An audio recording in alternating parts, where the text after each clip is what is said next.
Okay, I'm going to call the select board meeting for July 13th to order, and the first item is approval of the agenda.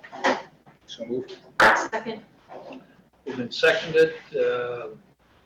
Amendments to the agenda. We have a few, don't we, Kathleen? Yes, we have item 7A, the downtown park benches. The pricing information is not available at this time, so that's going to be deferred to the next meeting. And Howard, are you ready to present to us? Or? I can, yeah. Okay. All right, so with any other requested changes? So all in favor of approving the agenda with deferral of 7A to the next meeting? Aye. Aye. Yeah, thumbs up. After, it's been more than, it was more than 12 months. Almost 18. No. 15 No. or 16. It was long enough. Okay, next is approval of our consent agenda. And if everybody looks down through the consent agenda, if there's any questions on any of those items, I just have a procedural question. shoot. When do we decide to approve committee minutes in the consent agenda? Like the public health and safety are in there, but like there's in our packet, there's,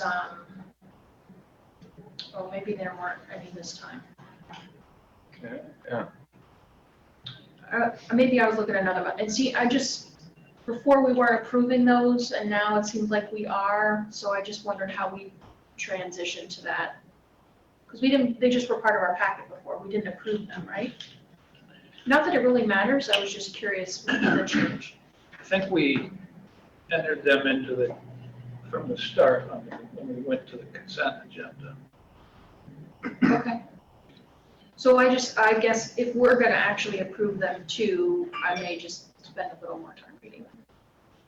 Well, that was the idea, to be honest with you, that was our idea of the consent agenda. These are the things you should have read before you're here. I mean, I've gotten really good at skimming, so if we're gonna actually approve them, I just might spend a little more time skimming. It's at the board's pleasure. If you'd rather not have these in the consent agenda, that's... I don't think it matters to me one way or the other. I just noticed the difference and just wanted to. Well, and really, the committee approves their minutes. We're accepting them into the Okay. record. And so, like it says draft, does that mean the committee has to finalize them? Correct. Okay, At their next meeting. they will at their next meeting, but we're approving them before they approve them. You're accepting. Accepting, okay. Okay, We're approving our minutes. yes. And you notice how it doesn't say approval on there, where he's kind of accepting them. I see. It doesn't just says, just accepting them as part of the public record. Yeah. Okay, got it. Got it. I'll skim slower. Okay. Action on the consent agenda? I move to approve the consent agenda. Second? Moved and seconded. Any questions or comments? Seeing none, all in favor, signify with aye. Aye. Those opposed? Okay, next is citizen comments. Is there anyone who's here for something that is not on the agenda? And do we have anybody out in the listening audience, Chris? The board is clear, Brian. Okay. So we will go to Bill Kiernan. I assuming Bill dialed in. Bill is going to be dialing in a little bit later. Okay. I was going to cover his first piece. That's perfect. So Bill Kernan is seeking the board's approval to award a contract under the sole source purchases exception in the town's purchasing policy for Bearcom to complete the installation of the new radio repeater at the DPW facility for a total cost of $7,759.62. Bill notes that Bearcom, a national provider of two-way radio equipment and related services, is the company that currently maintains all of the department's radio equipment.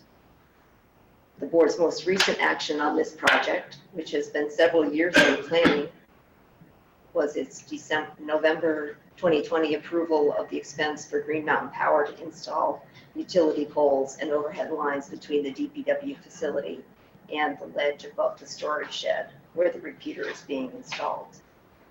The board also approved granting a permanent easement to GMP in order to maintain its equipment. Bill reports that the Bearcom installation will be allocated on a prorated basis to all DPW apartments as an operating expense. Any questions on that? Pleasure of the board. I'll move to award the contract to Bearcom under the sole source purchaser exception in the town purchasing policy to complete the installation of the new radio repeater at DPW facility at a total cost of $7,759.62. Second. Moved and seconded. Comments or questions? Seeing none, all in favor signify with aye. Aye. Those opposed? Okay. Next is a request for a sole source contract award for repair of a portion of the granite fence on the town green damaged by a fallen tree during the May 26th storm. Bill is seeking the board's approval to award a sole source contract to Hawk Creek Fence LLC of Ferrisburg, Vermont for the repair of the granite and pipe fence on the town green adjacent to Court Square at a not to exceed cost of $14,050. The project includes the tear down and replacement of 4 granite posts and pipes that were damaged by a fallen tree during the storm on May 26. Any questions on that? No, I mean, we've got to repair that, and I'm glad Bill did his due diligence, so no reason not to go for this. So I move to award a sole source contract to Hawk Creek Fence LLC of Ferrisburg for the repair of the granite and pipe fence on the town green that is subject to storm damage adjacent to Court Square at a not to exceed cost of $14,050. Second. Moved and seconded. Again, any comments or questions? I'm just curious, when you say 4 posts, how wide is that? Do you know? I didn't see any picture. I haven't been there. Yeah, they're just About like. that wide? The post is that wide, but how much of the area, the tree that? I think they're like 10, 12 feet apart. And those granite posts cost that much? They're granite. Oh, the granite, the posts are what costs most of the granite. The strength part went drive by, they're still standing, but I didn't see the damage on it. Well, they've been big. The pipes are the least expensive part. Yeah. So those granite posts. Yeah. I don't know, is that buried granite there? It's like one of the most expensive granites for this, so. Undoubtedly, our town forefathers used buried granite. Okay, all in favor signify with aye. Aye. Those opposed? Next is award of contract for replacement of an electrically activated influent valve at the wastewater treatment facility. And wastewater superintendent Bob Wells is seeking the board's approval to award a contract to the Bishop Excavating for the installation of a new 16-inch electrically activated influent valve at the wastewater treatment facility at a total cost of $3,800. The Bishop was the low bidder of 2 contractor quotes that Bob obtained for work. The contract includes removal of the old valve. This request is a follow-on to the board's April 13th action to approve the purchase of the valve, the second installment in Bob's plan to replace all 4 influent valves at the plant at a rate of 1 per year. Are there any questions on that? Sure, Heather. Again, just wanted to know, the Bishop is an excavating company. I don't know, do they specialize in this kind of work? I don't think that, there's probably not really anything specialized. It's just excavating down and replacing the valve, because it's underground. It's not a mechanical thing they're doing. The valve, I don't think so. The valve itself is, I think, self-contained, I'm pretty sure, and they just have to install it. Okay. And if there's any, I don't remember in the packet, this is just the excavating, I don't know what there is to hook up. It's an electrically activated, Yes. valve, so there might be some hookup that an electrician would do, but 16-inch valve. These are pretty big valves. Yeah. Plus a million feet. I know, when I'm thinking of excavating company, I think they're just gonna dig some dirt up and that's it. Oh, no. Oh, no, they do, they connect lines. They just, yeah, they excavate to do something. A lot of, most especially, I know he's a local contractor, so he's right here in Middlebury. He does a lot of work, this type of work. yeah, it says in his contract, town to assist with valve, Yeah. vault, confined space entry equipment and monitoring. Probably It just has bolted up to the pipes. there's a solid sleeve coupling, which is what you couple the valve to, so, Right. You can go out and watch it when they do it. yeah. It'll smell really good. It'll be really, right. Esther and I are gonna go do that again when we were out there. Yeah. We're talking about that. It's one of the glorious parts of town business. That was when you were wearing a mask, right? I know. Now you should try it without a mask. Yeah, well, no, we kept the mask up. Okay. So any other questions on this? I'll move to award a contract to the Bishop Excavating for the installation of a new electrically activated influent valve at the wastewater treatment facility at a total cost of $3,800. Second. All in favor, signify with aye. Aye. Those opposed? Okay. We skip 7A. 7B was consideration of request to reopen Triangle Park pending formal notification, releasing the space for public use. And what we found is that that isn't going to work because they still haven't certified their job, and we really don't have the control over that yet. So that's where that stood. And next, I'm going to invite Howard to join us. And Howard's here to talk about some solar options for the town. Isn't that we need to get- Well, our audience is here watching the stream, so. Okay. That's- Oh, you want to sign up there? I can see it. Yeah. Pulls out.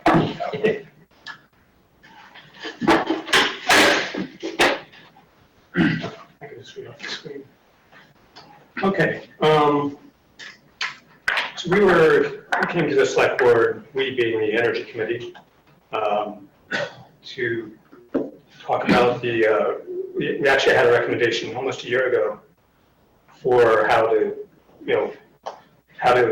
take advantage of the net metering that GMP provides. We went back, we were tasked to go off and do a little bit more digging into the options and come back with a recommendation. We've been going around and around for about a year now, almost a year, and decided we really need to just cut the chase and really come in with a recommendation so we can start taking advantage, because the longer we go without taking advantage of the net metering, that's lost savings to the town. So I'll get into the details here. So if you go to the next slide.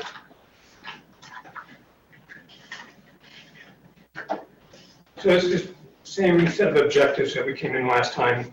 We established a set of criteria, which is there in the backup slides. And Esther, I don't know, you weren't here for the last go around, but the criteria should be in the package that was sent out, I believe. Pretty extensive list of what we were considering for when coming up with a recommendation. And then with the options that meet those criteria to then come to the board with a recommendation. So if you go to the next slide, please. So this really narrowed it down to 3 options. The first one is it's a model where there's a private company builds a solar array, and they basically give you a discounted price on the electricity that array produces. We'll get into more details in the next set of slides. The second one is buying units in an Acorn energy co-op project.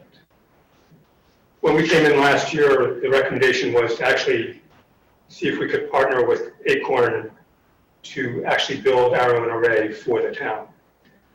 There was too much complications with that, staff time, money, dealing with contractors, although Acorn would have provided that interface. So we didn't pursue that any further. And then the last option is the Anaerobic Digester, which we've been talking about. We came to a board meeting, to talk about the fact that we're going to do that. The Energy Committee is funding more research into that to see what kind of, how much methane would be produced, what we could expect to obtain from a digester. The problem with that is the digester at this point is no earlier than 3 to 4 years away. And even then, we're not sure if that would be the option of choice. Talking with Tom Murray from VGS, he says that the most efficient way to use methane is for thermal, not for electricity. You lose a lot of efficiency when you convert it to electricity. So we thought, and obviously I should wait until we get to, I'm going into the details now, but with that, and then the note on the bottom talks about the fact that GMP right now, the cap for net metering for any 1 meter, which would be really all the combined meters for the town, is 500 kilowatts. Town right now is currently taking advantage of, we have the police station and a little bit from New Haven for a combined 153 kilowatts, which leaves us 347 kilowatts that we could still take advantage of within the meter. So go to the next slide. So the first option I talked about, in this case, we had 2 companies, SolarSense and Green Lantern. SolarSense, I guess Bull Rock was partnering with SolarSense and to do the construction, and it came down to the fact that both Green Lantern and SolarSense, or Bull Rock, I don't know how either Bull Rock or SolarSense, were offering the same discount. When we were here last time, it was 12.5% and 12% respectively, and that's dropped down. So we're losing, the discounts are dropping, different things are occurring that's making it less profitable for them. So, all the better to start taking advantage of the net metering while we can.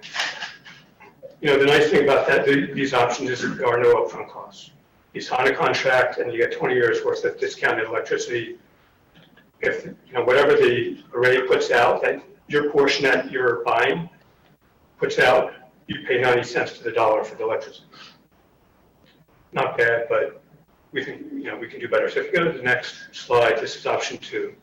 And this is the Acorn Energy Bristol project. Specifically the Bristol project, we have Acorn Energy Co-op representatives here today to answer any questions in case they came up, especially the ones I might not be able to answer.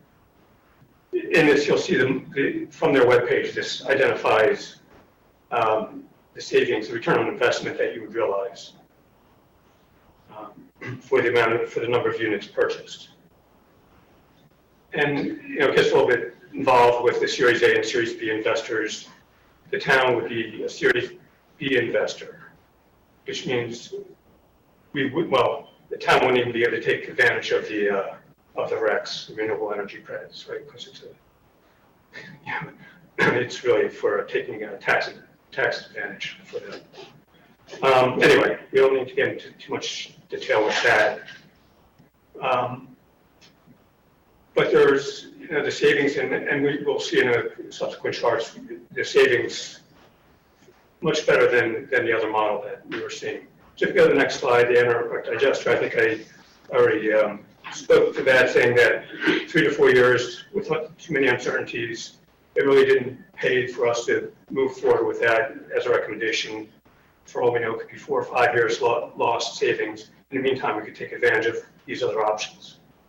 And as I mentioned before, the methane is better used as thermal. One other thing with the digester is that there's an opportunity to get credit for the renewable energy gas that would go back into the VGS line. So it's potentially another source of revenue for the town. And not having to worry about using up net metering credits for that. So if you go to the next slide. So our recommendation is to move forward with the Acorn Energy Co-op option. And you'll see there are more details laid out in this subsequent slide, but the net savings is about $7,200 per year for 25 years. And as you'll see later on, this is a conservative estimate. I think Acorn can certainly speak to this, that they didn't want to oversell the savings on this. So we're basing this off of a very conservative estimate. When we go into the 25-year totals, we can speak to about how much more we might be likely to save from that. And the other things that might contribute to increased savings would be as electricity increases, the savings increases, because then the credit that you're getting for the generated electricity goes up. And also, as a partner or co-owner of the array, which, let me back up a second. The Series B investors take ownership of the array after 6 years. So there would be some say as far as how it's maintained. So there could be some influence to lowering the O&M costs. You know, if there's mowing that has to be done, you know, maybe identifying, maybe combining it with the town contractor or whatever. There are ways that we might be able to lower the O&M, which would also increase the savings. And then the last thing would be that panels degrade over time, but they're still functional after 25 years. So you could still be seeing savings or still be receiving electricity from those panels after 25 years, which is, at that point, it's, you know, the revenue or the savings continues. And so some of the things that we didn't go into the specifics of the criteria, but some of the important things that we looked at was, one is increase in the renewable energy portfolio of the town. Now, it should be said that GMP is moving towards 100% renewable portfolio, which I think 2030 is when they're expecting to do that. So at some point, the electricity was going to be, you know, 100% renewable anyway. But by supporting a local project, it promotes the increase of renewable energy within Vermont. So that, we think that's an important factor. And it's also supporting a local co-op. And as we've been, I don't know if Esther hasn't been part of those discussions, but the Energy Committee has had a goal in putting forward a plan to reduce the town's energy, I should say the greenhouse, well, specifically the carbon footprint by 80% in 10 years, so by 2030. And this would expedite that. So if you go to the next slide, we can look at some of the numbers. That's next. Oh, no. Well, yeah, here are the costs. So at a cost of $702 per unit for 460 units, this is what it would cost the town, which would require a bond to be issued for this, which then obviously requires the town to vote on. Go to the next slide. And then other factors, you know, the time to implement and you know, how local is the organization that we're dealing with to get this in net metering credits. Okay, if you go to the next slide, I think that's where we get into some of the numbers. So this is just broken down into monthly, annual, and over 25 years. And as noted there, this is conservative. Tom It's back there, and maybe the expected savings would be upwards of 270,000 or slightly more. But we didn't want to use that as a basis for the decision. We want to maintain a conservative numbers and compare that to the other options.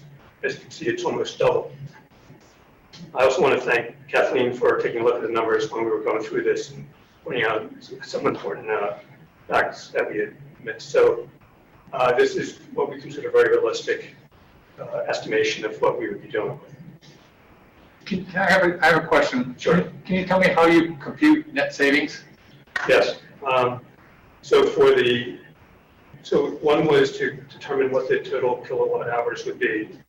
We based it on what's expected from the Bristol array, which was what, 500 kilowatt hours per year, I think. So times 460 comes to 230,000 kilowatt hours. And then based on that, we took what the cost would be for 230,000 kilowatt hours using the Green Lantern and Solar Sense, which is 0.16413, I think, and which comes to, I don't have the total number in front of me, but then 10% of that is what you'd be saving.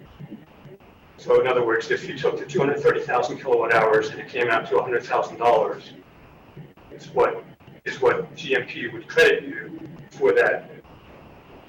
We would be getting 10% of that as true savings. Okay. So for $100,000 worth of energy generated, it would be $90,000. $10,000 of savings. I don't have the actual numbers, That's okay. but I could calculate. That's okay. And then for the Acorn Energy, it was based on their estimate, conservative estimate of $50 per unit per year. Now, a unit doesn't directly translate into a panel. The unit is 402 kilowatts.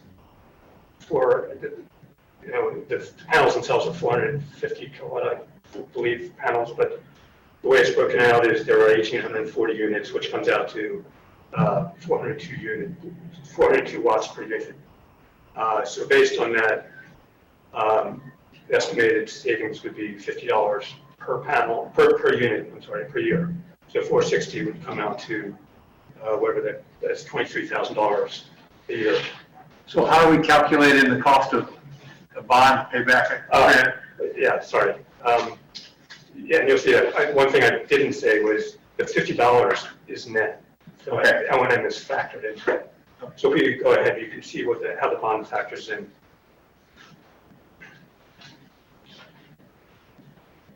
So here we go. And so Kathleen was able to obtain some numbers from the Vermont Bond Bank, and it was priced out over various options.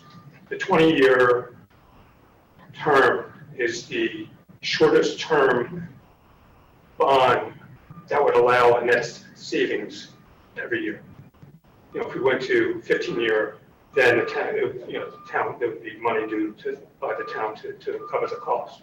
This way, there's at least a savings that's realized by the town every year that it's in operation.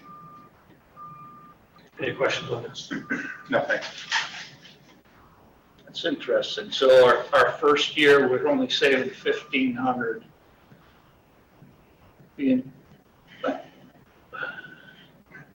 So we don't actually get to the savings that we would see on the other options until somewhere around year 15. Is that correct? There's other numbers where What was the other one? 30, well, yeah, it would probably be, well, earlier. So between 10 and 15? Yeah. And that's the conservative estimate. It could be sooner. But beyond that is when you start seeing substantial savings. And the estimates of production, is there an independent assessment? I assume we're buying a number of panels, that's what. Basically. Could I interrupt you just because, does anyone have a white Honda that may be parked on Main Street?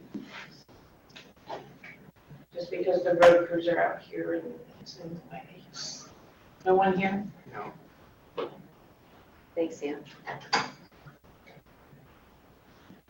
I mean, if you run the numbers in terms of total kilowatt hours, which I had done at one point, it was over $1 million, I believe, for that period, for the 25 years. So the O&M and the bond service takes a substantial portion of that, obviously. Yeah. You know, so I look at that as being a conservative number, given how high, well, how low the estimation was of $50. I don't know if anyone wants to speak to that at all, or in terms of how the $50 per. Well, when we first came up with the number, we were just looking at the first 10 years. We're giving a conservative number for that. It gets better after we buy out the A investor who has to co-op insurance. And so the length of the whole project is closer to $60 a unit, a year per unit, maybe 58 and 60. So that would take these numbers considerably higher, but we didn't want to over-promise, 25 years out. So we just focused on the first 10 years. Another feature, and I should introduce myself. I'm Ben Marks, the president of the Acorn Renewable Energy Co-op, which is the manager of this project for the first 6 years. And with me is Rich Carpenter, who's our treasurer, and Tom Dunn, who helps work the magic of our financial model on this. The other thing to realize about the project is that the returns are based on Green Mountain Power's rates. So, and we have some assumptions, some fairly conservative assumptions about the degree to which those rates will increase over the next 25 years. But the more the GMP's rates go up, the faster the town gets paid back.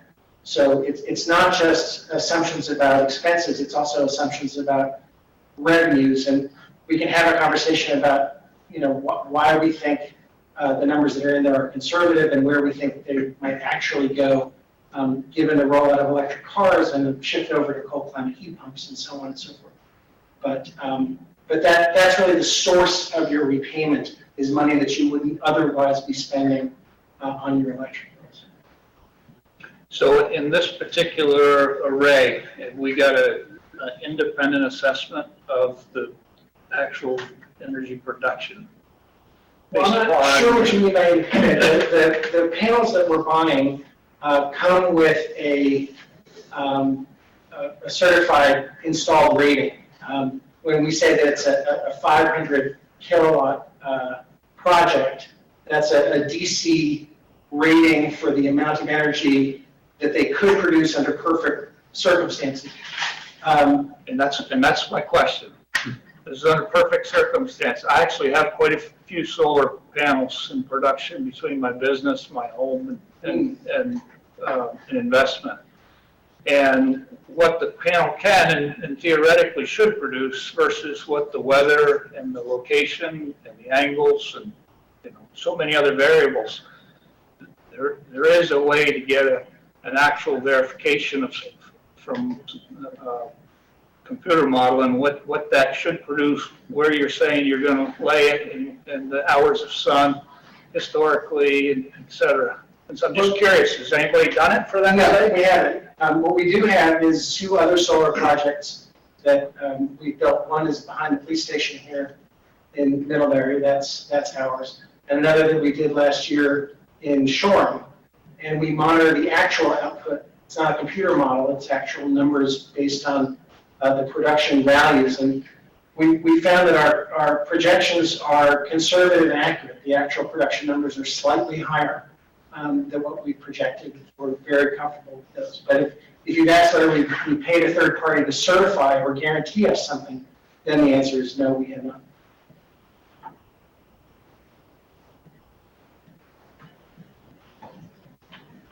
Have you run anything as far as the future value of money on the other one versus this and where they cross over? Well, we didn't.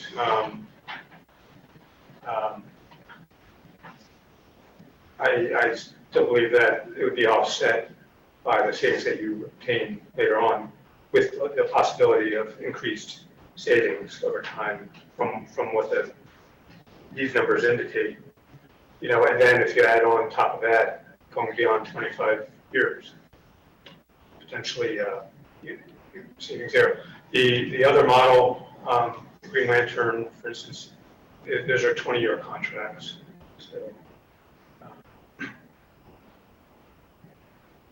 So if you look at, the numbers that we showed as comparisons was over 25 years, just to keep it apples to apples. But we didn't do real dollars over the time and where they're called and how that would compare. I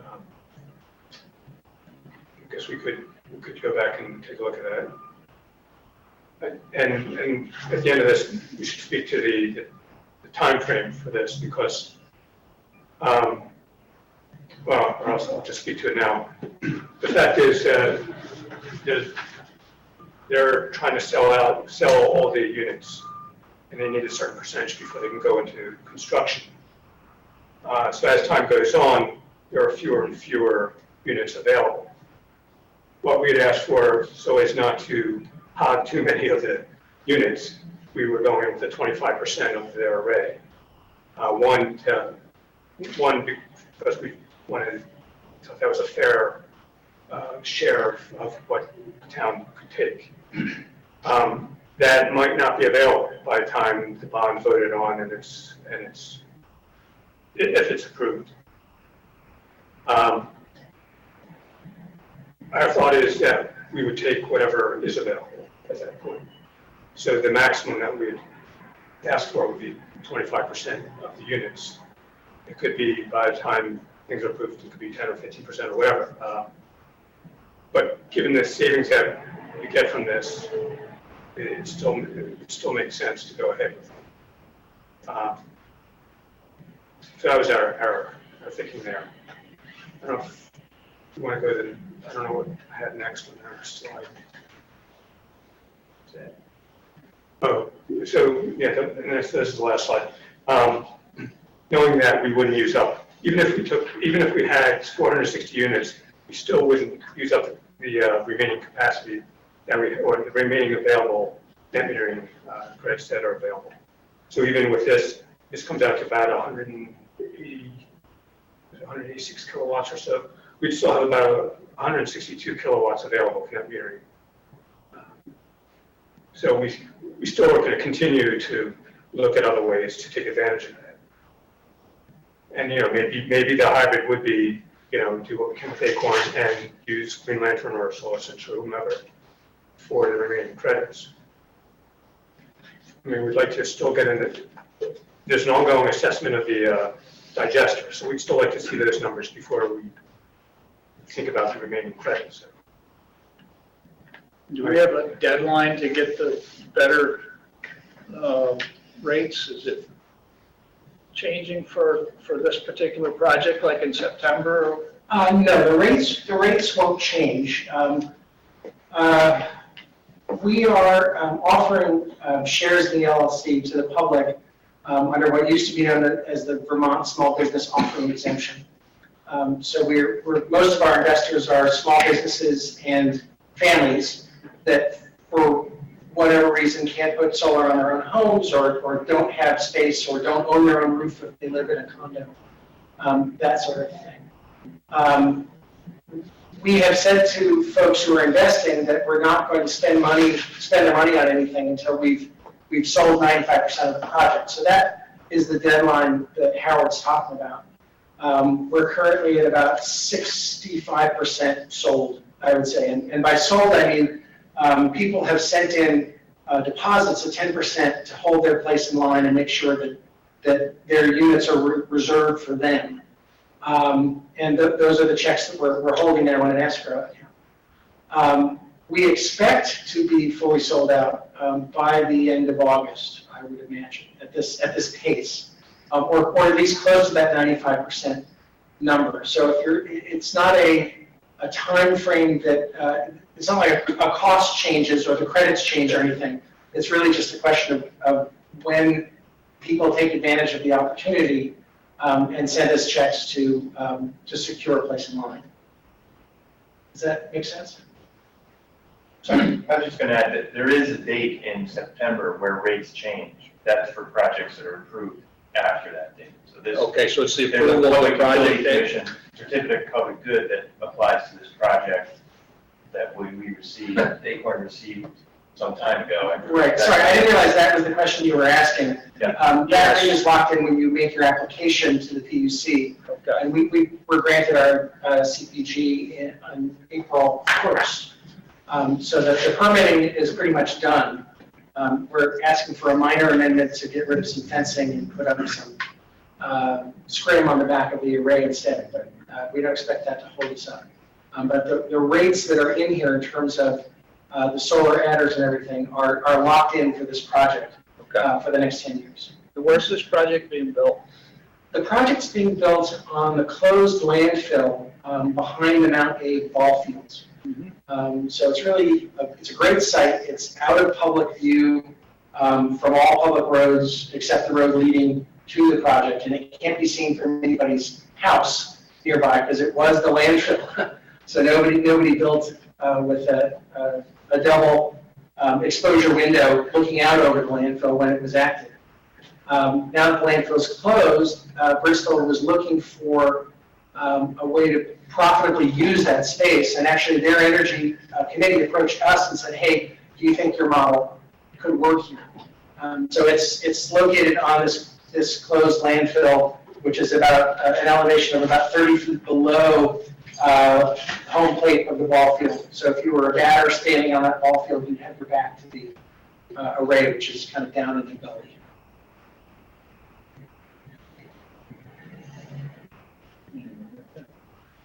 So back a year or so more ago, we were in negotiations with the company that was doing the project on Holiday Road or on Route 7, that land piece there, which I haven't seen anything happen with.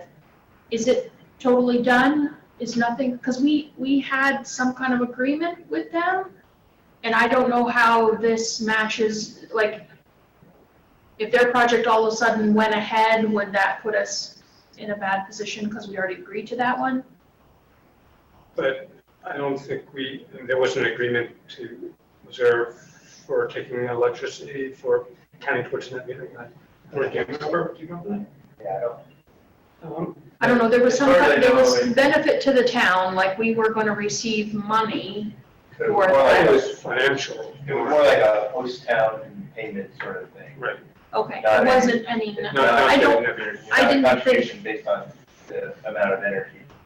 So they were proposing to sell, it was a big project, that was a 5 megawatt project. And it was a commercial venture, and I think it is at least comatose, if not dead. And I think the reason, although some of this is supposition, is that they didn't secure the agreements they needed to bring out power to buy the power. So, and it was longer ago than that. Yeah, I was gonna say, Okay. back 3 or 4. my time It was sense. pretty Yeah. My time sense didn't work, so. And I didn't, I was actually just thinking about it now, and I didn't think about it when I was reading, or I should have gone back and looked, but, I just wanted to make sure that we weren't getting ourselves in a situation where we agreed to something and now we're going to something else, and what if that one came back, were we now in a position we didn't want to be, so.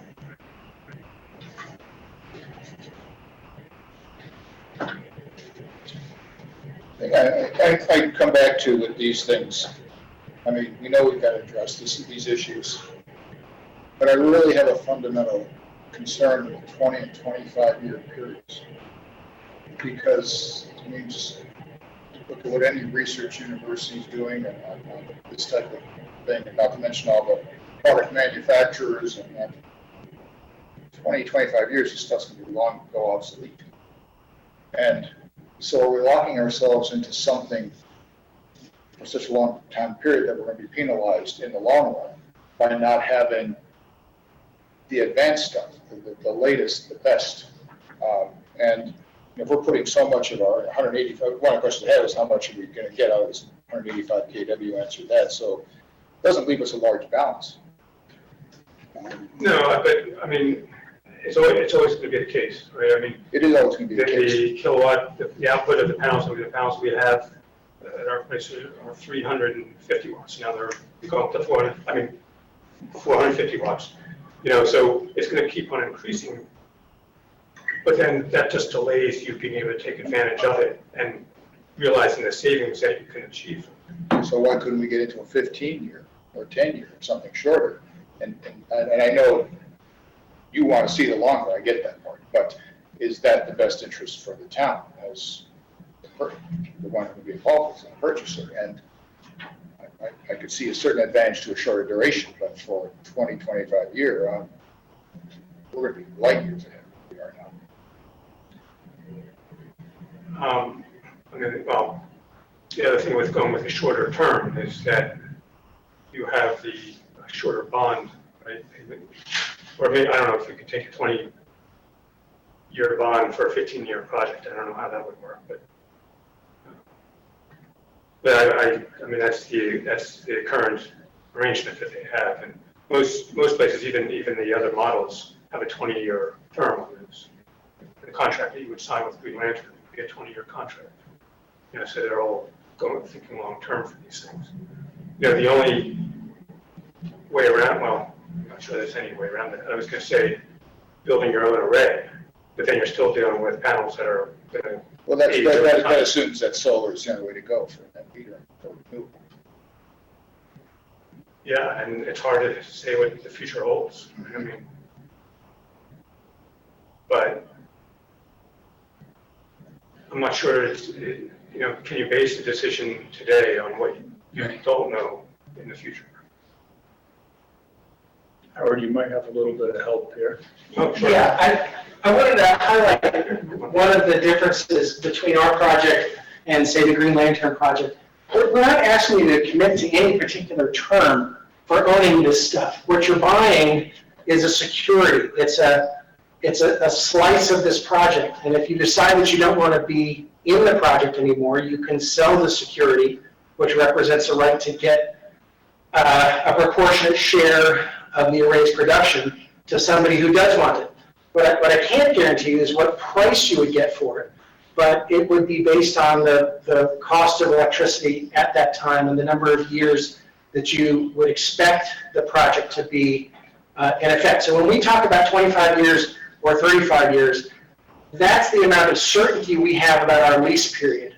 After that, Bristol and the owners of the array are certainly free to enter into another lease, a lease extension. They could decide to repower the array with new panels if there's a great new solar technology that's come along. Now that would be an additional capital expense that would be made in year 35, let's say, or year 30.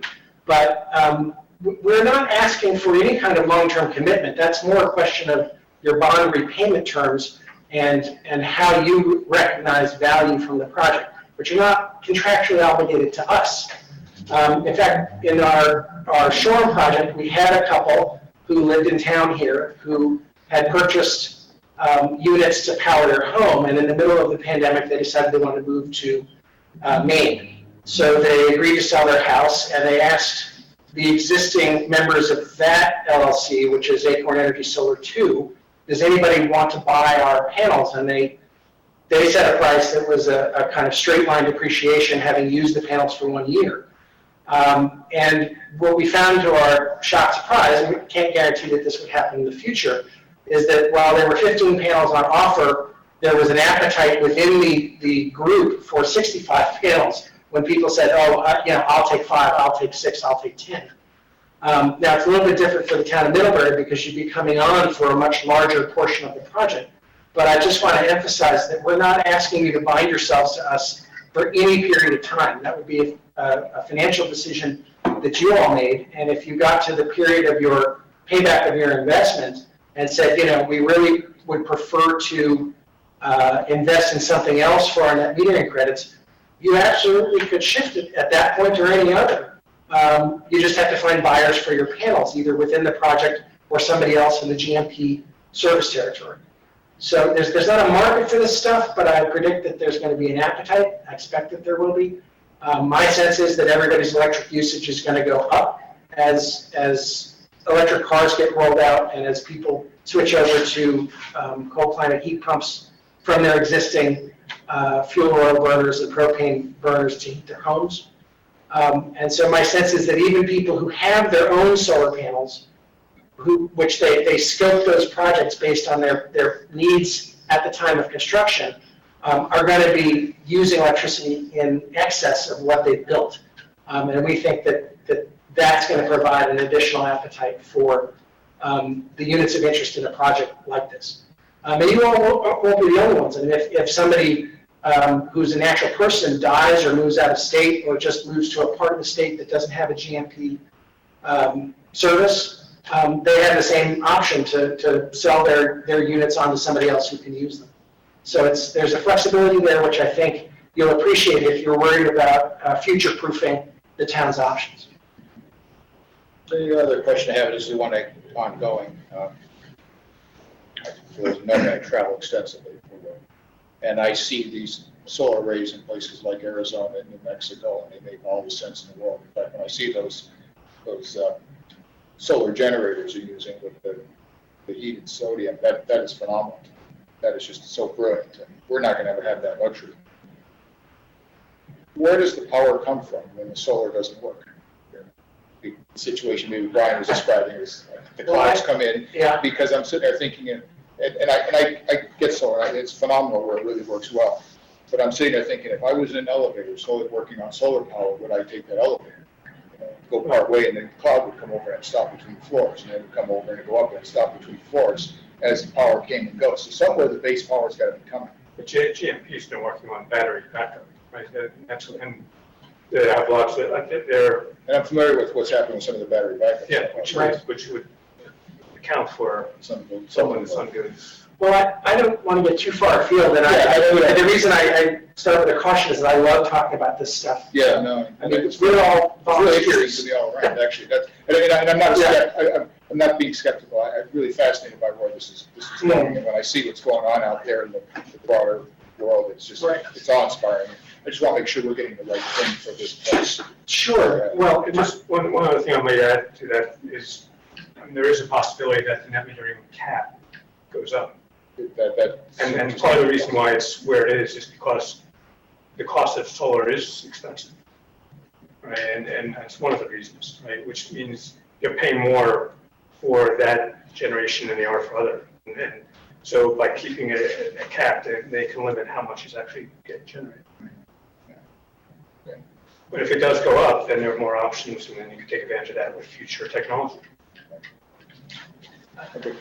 The only thing I would say is that I think that in a place like Vermont, you're going to wind up with a varied portfolio of generation resources.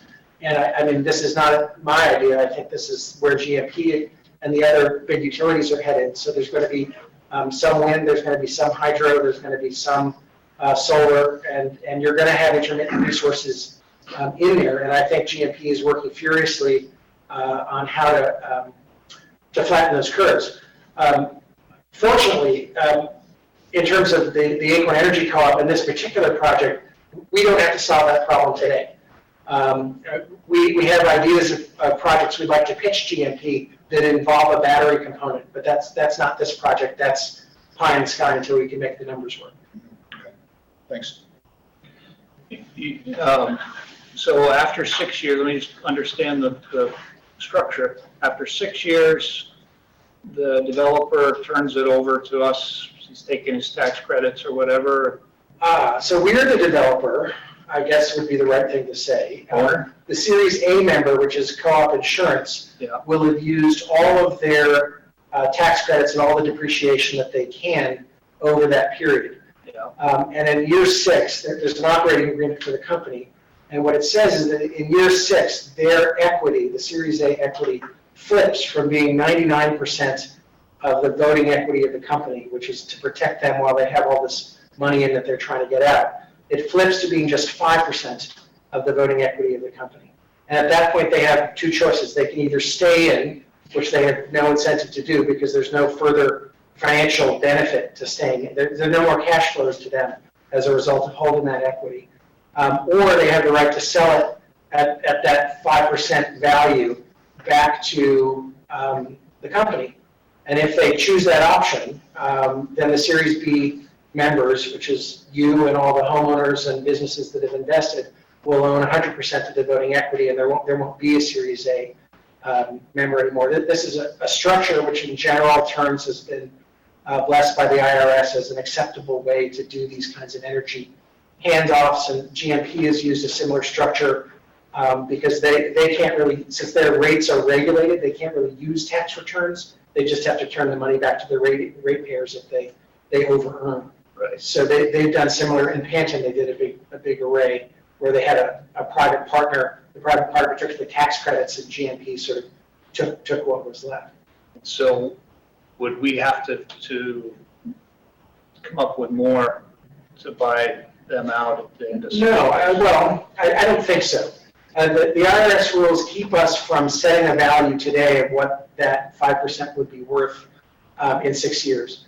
But every year, as part of the cost structure of this, we'll be assessing in arrears all the members a little bit of money to set aside so that there'll be a capital pool available for that buyout, for what we expect the buyout to be in general terms. And so from an operational perspective, you shouldn't notice any change whatsoever. You'll just keep getting credits on your bill, and you'll get a bill once a year for a proportionate share of the project costs, some of the O&M expenses that Howard was talking about.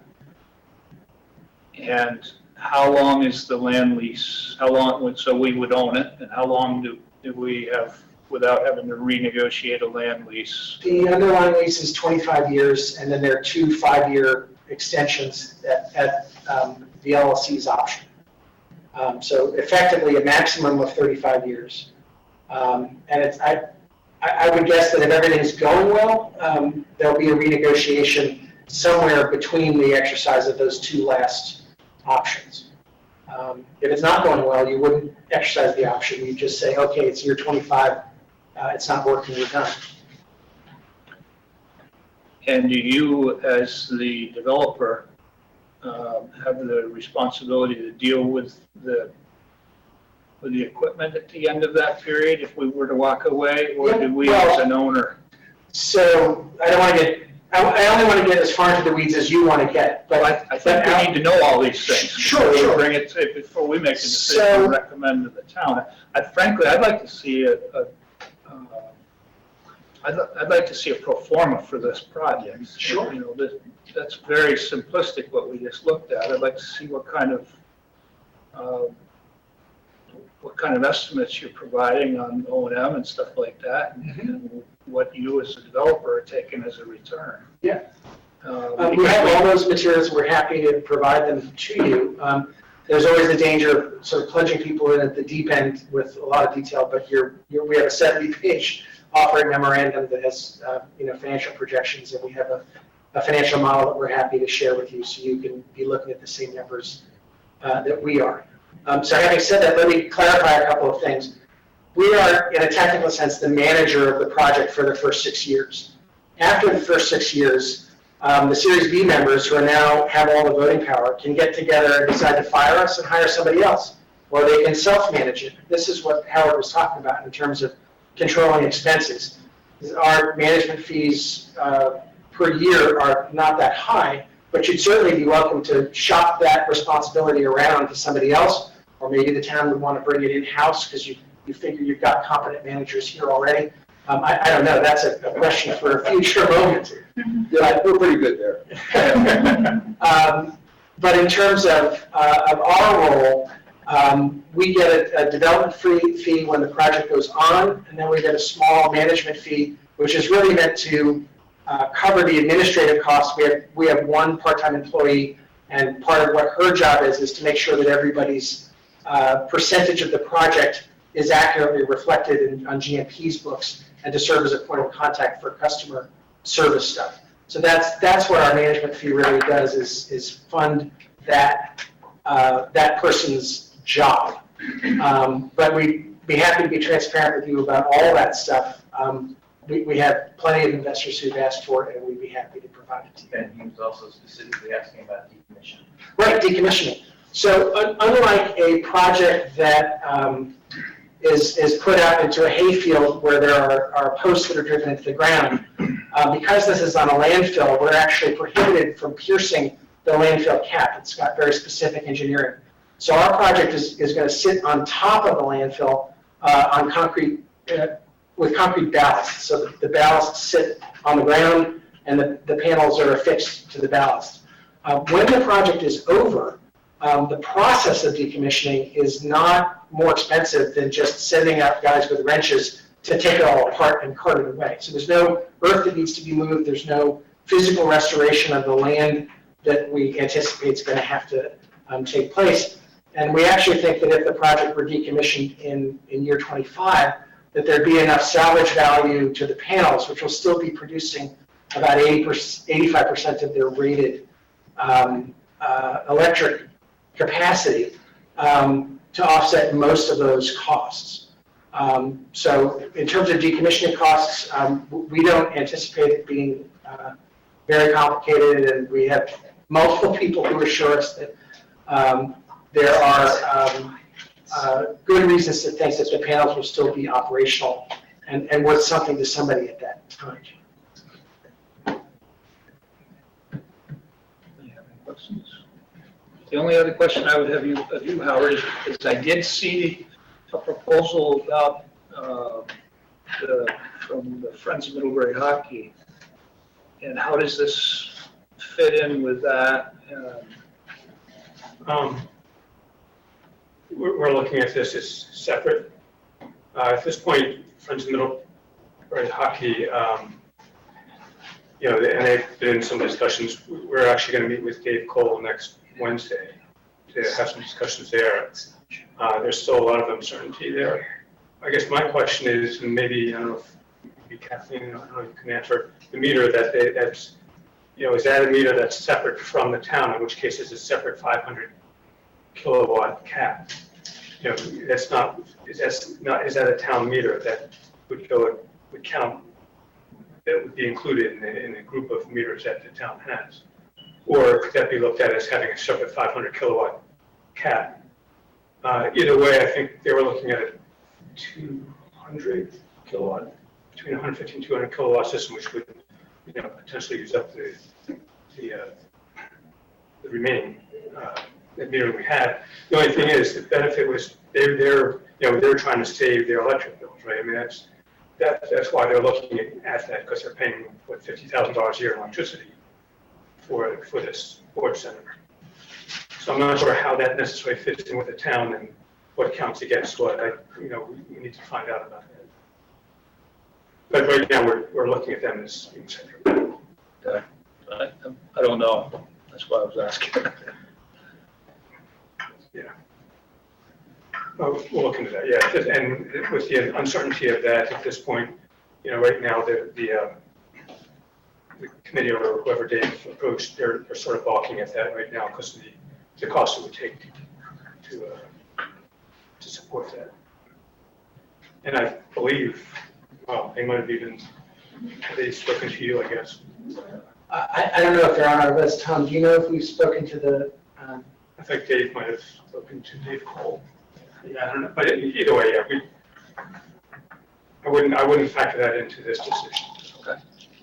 The only other thing would be the time frame, and as time goes on, there's less available. I don't know how long it would take for a bond to be put out for the voters.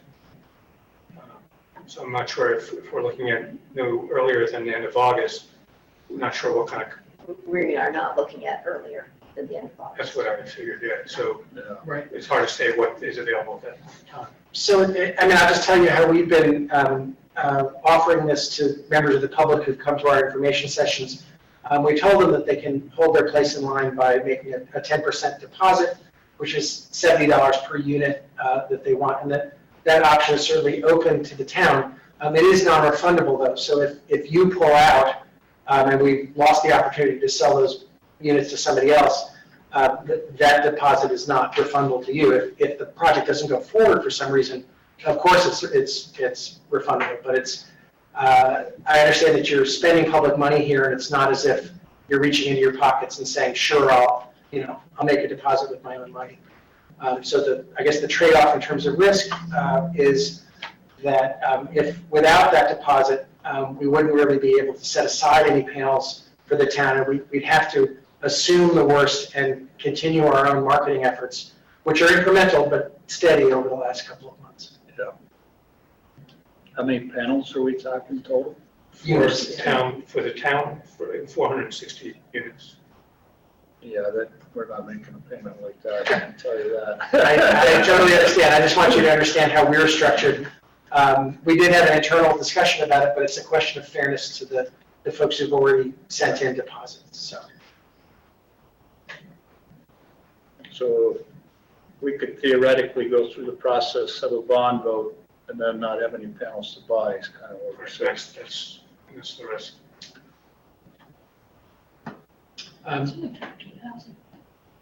Yeah, I did it in my head. And That's too much. in terms of concrete timing, we have our panels arriving at the end of July in the country. We have the ballasts coming towards the end of August, and it's our hope to get started with construction shortly after that.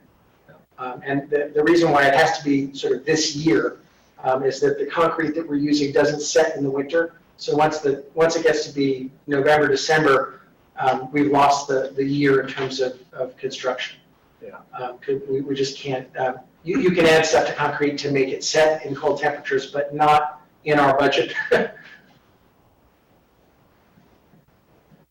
I'm just wondering what the lead time is, like when would the board have to make a decision about going forward with a bond vote in order to have it happen by the end of August? Well, I think you all need at least 30 days before a bond voted. So you need to warn 30 days in advance.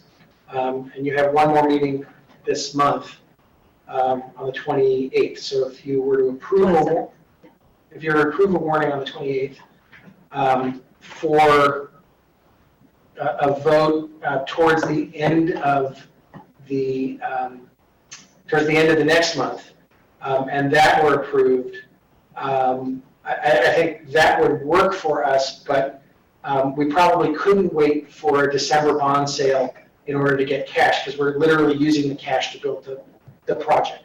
So there would have to be some alternative means of project finance between your bond vote and the offer for the sale of actual bonds, and that's kind of behind the scrim of Middlebury finance. I don't know anything about that, but it's good that you guys know that those dynamics on our side, because a December funding for us would basically cost us the entire winter. We wouldn't be able to construct until probably April.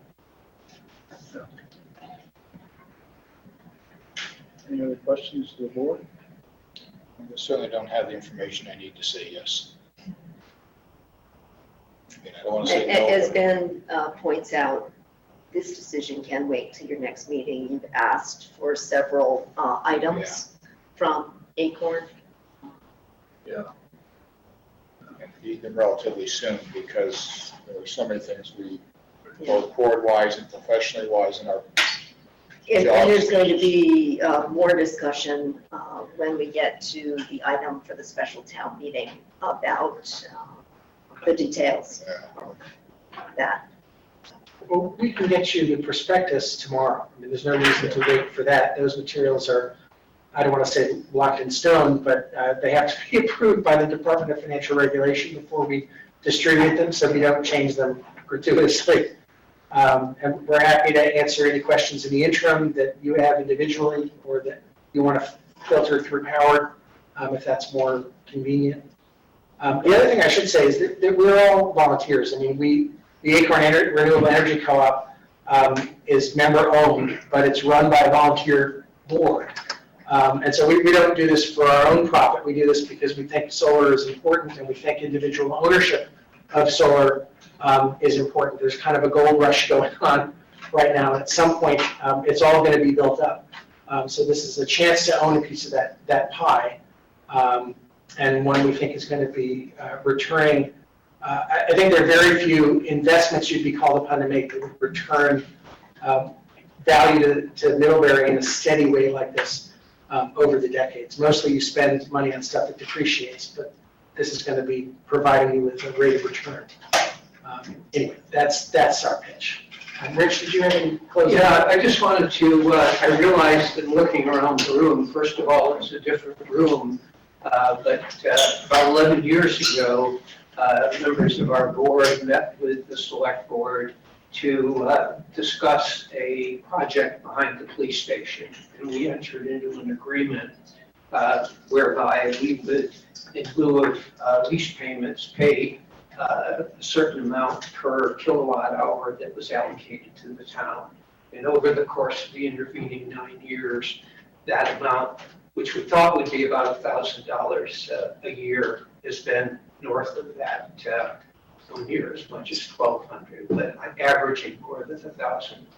I also wanted to just say in that same project, we used a very similar, very detailed 25 columns in a spreadsheet, 60 rows to look at all of the various cost factors to estimate what kind of returns would be possible for the investors in that project. And with 9 years of history behind us now, the actual amount per kilowatt hour has exceeded our original estimates by about 7% on average. So your question is that you asked earlier about whether we had any proof of or independent verification of the kind of outputs that we're projecting.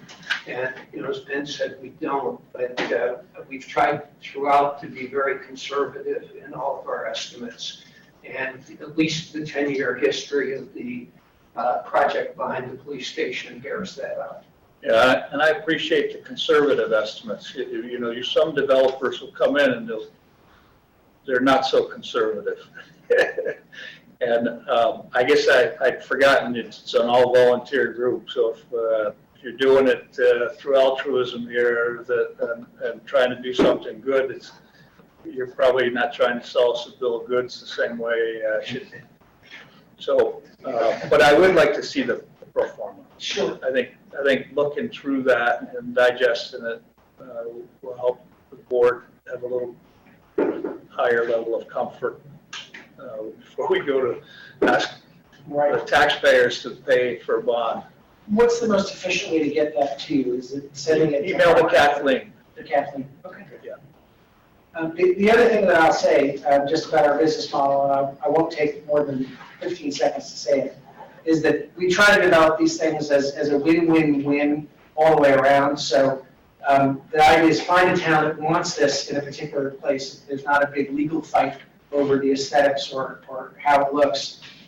Find a local business that can use the tax credits and keep those local in the state. Assign the renewable energy credits to GMP, which they have to retire and use towards the state's renewable energy goals. And allow ordinary Vermonters who couldn't otherwise own this sort of stuff to own it at a pretty competitive price. So that's really the goal, is to replicate that as often as we can. We really do think that they're great for the communities that they're in, and we think that I mean, you know, we didn't approach Bristol with the brilliant idea. They approached us having heard about our Shoreham project. And have really been a partner in all of this in terms of trying to reach out to the public and get this sold. So. Okay, well, thanks a lot. Appreciate you being the point man on this, Howard. No problem. And the Energy Committee's been working hard. We know that. We'll all digest it, and we'll have to put that on our next board meeting agenda. And if there are any questions that come up in the interim, feel for them, and I can take it up with whoever should answer. Sounds good. All right, thank you. Thank you. Thanks very much. Appreciate your time.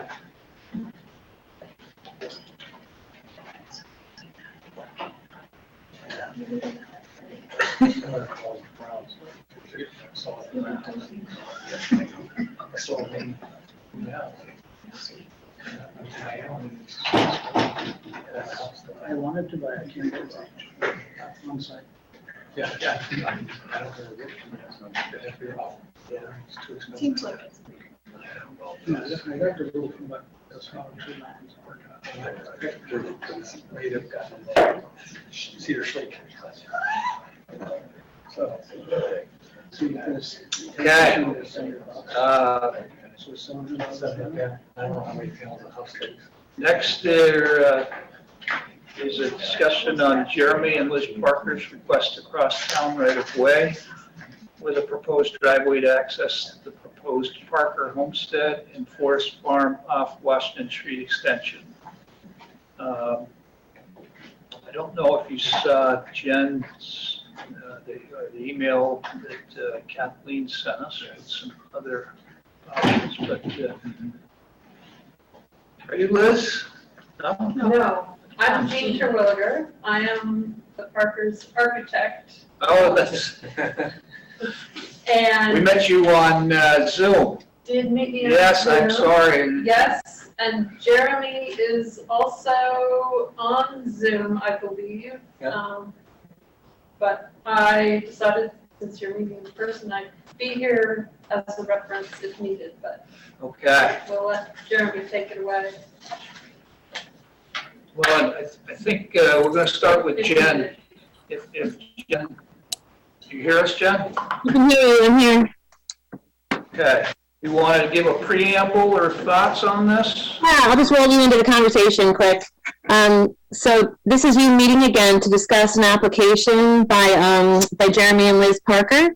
We want to use a portion of the town right-of-way and this trail LT1, formerly known as Means Woods Road, Town Highway number 12, where the trail intersects with Washington Street Extension. They want to use that as the beginning for their driveway access. And so there's a few things that have happened since last time, so I'll just update you really quickly. Since the last time you met, the DRB met, and they decided to continue the hearing to July 26th to give you time to discuss this and give Bill Kernan time to technically review the plans. So they'll have a little bit more information to be able to proceed on the 26th.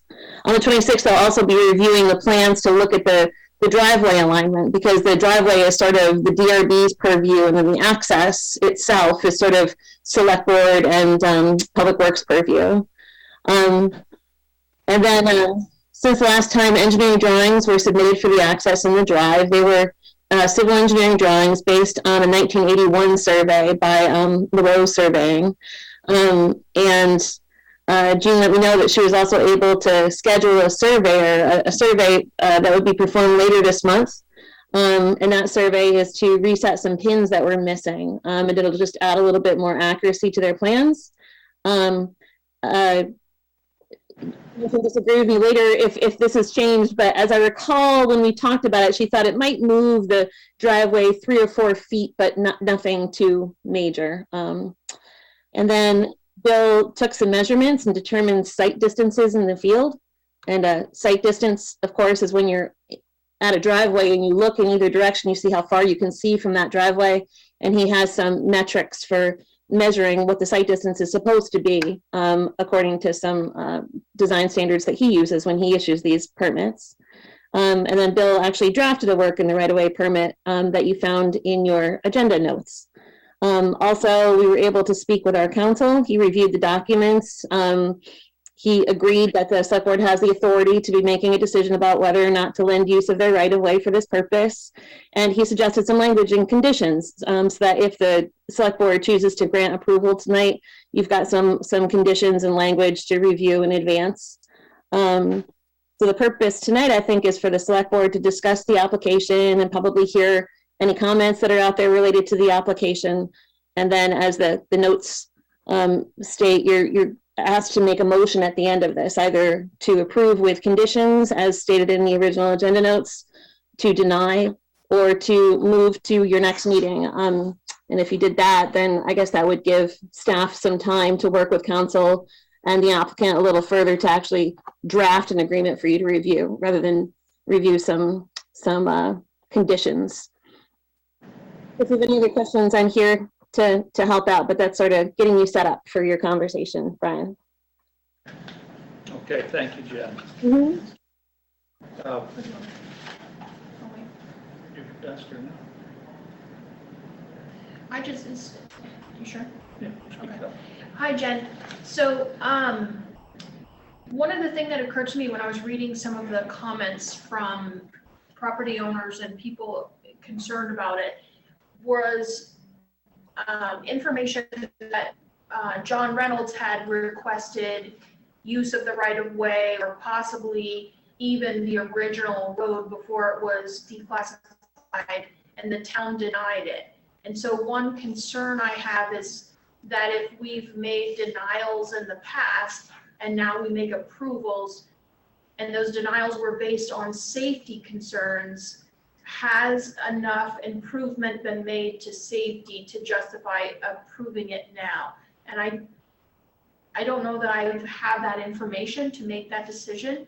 Do you know if there's any history available readily to know why it was denied? Maybe it was denied for a totally different reason. I don't know. Yeah, we reviewed the select board minutes from that time, but Mr. Parker and Jean, and I think Parker's counsel were able to do some additional background research and determine that, in fact, where they're proposing the driveway entrance now is different than where Mr. Reynolds was proposing his driveway. So it may be that that's a moot point in some ways, but it is kind of in the vicinity of that safety issue. So maybe it makes sense to talk to Dave Shaw or Bill about what they've found during their technical review, because that review included some interviews with emergency personnel, today. And I know that Tom Hanley and Chief Shaw and Bill were all there in the field with Mr. Parker, so they got the advantage of the in-person look at it. Okay, that's helpful. Thank you, Jen. Okay. This meeting is being recorded.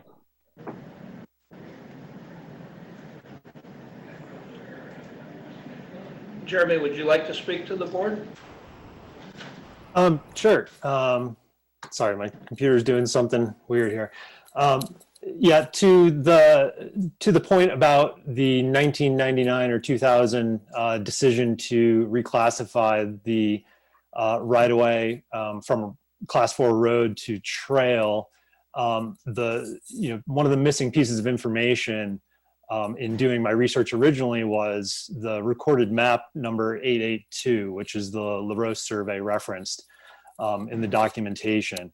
That key piece of information really kind of tied that whole decision together, in that existing right-of-way actually comes out to the northeast of the corner, which meant that it did not have the suitable sight distances looking back to the west for traffic leaving town, exiting town.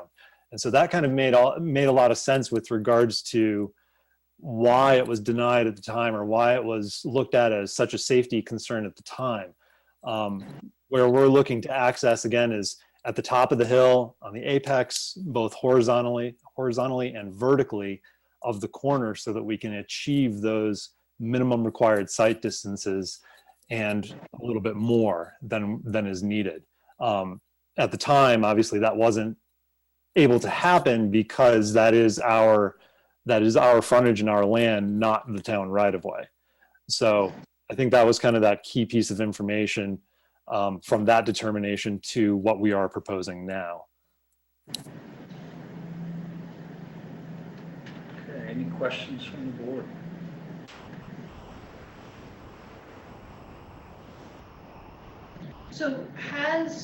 So I read what Bill put together for his draft, but it didn't any of the site distances. Do we know if he's actually determined for sure that, based on however he measures that? He says that they exceed the state's standards. I was reading, I thought this was the permit application and I was reading down below. Okay. Bill is here if you have any Oh, okay. questions particularly.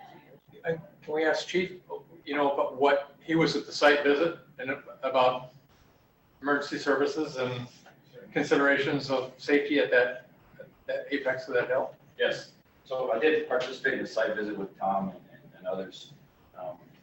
And the drive is probably the best location that it can be on that corner. There's not an ideal location. The concern we have from emergency services is that to enter the drive, we're going to have to be left to center to enter that driveway. No longer. No longer. No, the current width and the current clearly show that you have the full radius access into there without crossing center. Okay. I would disagree with that, but I'd have to look at it. The other factor is that the driveway is over 2,000 feet long, and that with only one pull-off, we meet somebody there, somebody has to back up 1,000 feet. Probably will not be us. We can't do that. There's a lower access to the property. So allowing the driveway on the upper side, if you want to do that, would be fine with me. If we had the access from the lower side, it would make a lot easier for us to get to the property much quicker and safer for emergency apparatus through the existing farm road that's there now. Some upgrading, some culverts and that type of stuff. And then the access road, the current access road that you propose starts at 24 feet, goes to 14 feet, and then it's down to 12 feet as we get down. So that road becomes narrower and narrower as we get down to where the primary residence is going to be. So there's some concern about that as well, because a 12-foot road in the wintertime is an 8-foot or 10-foot road. It becomes narrow. But I'd be happy to look at the entrance. Thank you. Sure, and I would say that the 12-foot road is the approved width of a road going to a single residence, and at the point where it narrows down, there's either a full turnaround, so you aren't having two cars ever try to pass, or it is only going to a single residence and not to the main house or the farm floor. So that's where it changes. With is where it goes off to the there's a one-bedroom cabin. So outside of the width issue, Chief, the location where they're proposing, you said that's probably the best it's going to be.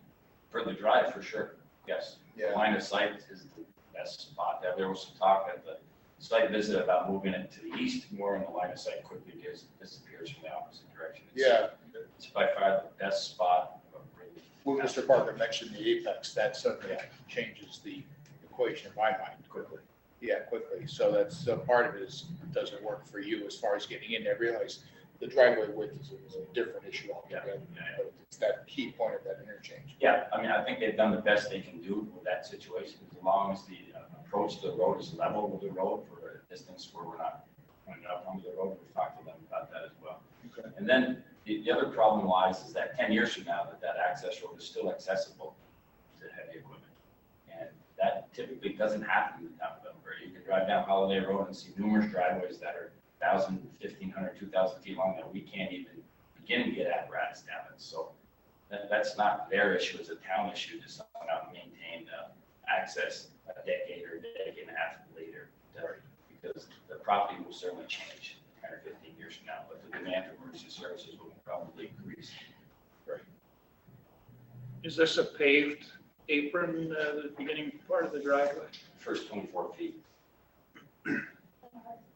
Right. That's 20. So we intend to pave the first, the requirement is to pave the first segment within the town right-of-way, the Washington Street right-of-way, that 3-rod width. And then we intend to pave down to the point at which it becomes 14 feet. So that maintenance of that section is less of a concern over time with regards to tracking of gravel or anything else. We also want to make sure that there is plenty of room there for a vehicle to, if there's a vehicle coming in while a vehicle is going out, that they're not in conflict, that somebody is not waiting on the street to enter.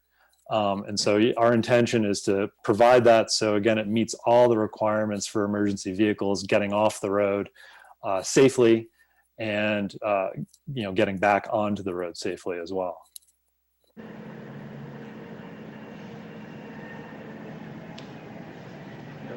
Yeah, I have a question about the current access road that comes out in the neighborhood, and maybe Jen can answer this, but I know it's a class 2 wetlands. Is that something that can be overcome to create an entrance that way? It's Yeah. an existing shorter, go ahead, I'm sorry. That is something that we've discussed and asked Parker and Jean to look into. Mr. Parker and Jean, I just call you Parker now. Mr. Parker and Jean to look into. They might have some more details on that as well. And it is our desire to access Washington Street directly for a couple of reasons. The existing agricultural access has been used for a number of decades to, at least since the development of Painter Hills high density subdivision, to access the agricultural fields for haying on a regular basis. It currently goes through lots 20 and 21 through kind of the back southeast corner of the neighborhood, and then takes a hard turn and goes through the class 2 wetlands for a few hundred feet until it accesses the pasture. In order to bring that up to some sort of code requirement or design requirement would require substantial disturbance to the wetland in that area. It also is disturbing a parcel of land that currently serves as residents' backyards. So we would be, coming and going basically through their backyard, where currently they have just woods. And not to mention too, it's a high density residential neighborhood. We don't see traffic being of any excessive nature. We're not looking to do some sort of, single crop farm intensive use sort of thing, but we will have vehicles coming and going, whether it's, vehicles, farm equipment, whether we have, say, a box truck coming in to deliver or to take a product away. Some of this will develop over time with regards to how the farm develops. But having our own dedicated access that doesn't go through the neighborhood is a very desirable thing to do. The other plus side for doing the access through the forest zone to Washington Street is it provides us access across our property and through our forest zone for purposes of harvesting timber, for purpose of accessing the variety of trees, for gathering nuts, and so on and so forth. So we're looking to try to have, again, our own dedicated access that is not tied to the residential neighborhood and the challenges that come along with that. That neighborhood there's a lot of pedestrian usage, kids on bikes, and coming through there on a semi-regular basis with anything larger than a regular passenger vehicle just does not seem appropriate. I guess to me, it's a balance of the safety of that neighborhood and the safety of the road, which is much busier than the neighborhood. And I assume the woods you talk to in their backyards is your land, and he has a right to build a road on his own land and not protect the neighborhood kids to be having forced to play in. And I don't have much experience with farms or what his farm is going to produce, but I don't necessarily see a lot of farm traffic coming in and out of a farm. And other neighborhoods in the community have various trucks and vehicles that are large go through it. So I'm just trying to weigh the safety concern coming out on a corner that I go around every day that seems to catapult at least a few cars off of every year. The length of it, I can't imagine it's going to be any less expensive to build that long driveway than it would be to do the other driveway, unless the mitigation procedures through the class 2 wetlands is outrageously expensive. We have an opportunity that we don't have to put them out on the bushy corner. I don't know how to balance that. Cost and safety. Mr. Gene? 2 points that I would make is that One, if you go through the existing access, you're still constructing about 1,000-foot long road to the farm core location compared to the 2,000 feet that we're proposing. So it's not that it's no construction, it is less construction, but it is certainly still a substantial road construction. And then the second point that I would make is that instead of coming out at Bushy Corner, you're going through that whole neighborhood and then coming out at another very questionably safe corner. The corner where the road comes out of Painter Hills neighborhood also has very limited sight lines. And so it's really not providing necessarily a safer access point than Bushy Corners is. Well, I disagree with that. I think it's much safer down there in the lower spot than up on top of that hill. I should probably also share that at the DRB hearing, there were quite a few people from the Painter Hills subdivision showing up and very vocally opposing anyone creating an access in their neighborhood too. So probably as many people were upset about Painter Hills as were upset about Bushy's Corners. It was sort of a 50-50. So just letting you know. Yep. I understand. So my other question is, where's the DRB on this whole thing? I mean, usually I know that the issue before us mostly is the trail to give authority that they can do that. Where and when does the DRB fit in? I mean, they're the ones that are going to have to approve this, not us, correct? Yeah, so they They have to approve. The us. DRB, oh, I'm sorry. Go ahead, The DRB doesn't approve the access, and the DRB wouldn't approve the use of the trail. But the DRB is approving the construction and the specifications of the driveway. So I took notes during Dave Shaw's testimony there. We'll be working with him on that. And they're approving the construction of this dwelling in the forest district. That's what kicked all this off. When you construct a dwelling in the forest district, it requires a conditional use review. So the DRB's role here is to do the conditional use review on the dwelling and the driveway. And then this bit about the access with Bill, that's just your classic curb cut permit, like any other dwelling gets from Bill. And then it's complicated one more step by the fact that it intersects with the right of way. So that's why the select board is seeing this, because it crosses that trail. So it was a complicated proposal with kind of three pieces, if you think about it. But the DRB in its approval process does look at safety issues and concerns also. At least sometimes when I've set in, they're pretty specific about that. So I would certainly like to see if the DRB is even interested in approving this driveway as it is as a pros before we go through a process to do what we have to do. I'm not sure who's the horse and who's the cart here. Dave? One or the other. I think they're waiting for our meeting. They're waiting for our meeting today. Yeah, no, they're waiting for us. I'm waiting for them. So. Well, they're supposed to meet on the 27th. So they'll be reviewing the driveway at that time. I'm sorry, I lied, the 26th. So July 26th, the DRB meets again. They'll be reviewing the driveway specifications, and you might get something from those minutes that help you make a decision if you were to defer this to a date after that. Okay. We have a couple of people in the audience, I guess, With their hands up. with their hands up. Yes, are you ready to take comments, Brian? Sure. Okay, first up we have Leon Smith.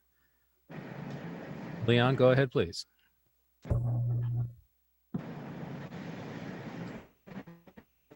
So I have been attending some of the meetings with the DRB and been following this all through. I'm not an adjacent property owner. I'm just a concerned citizen that lives in the area, knows the property extremely well.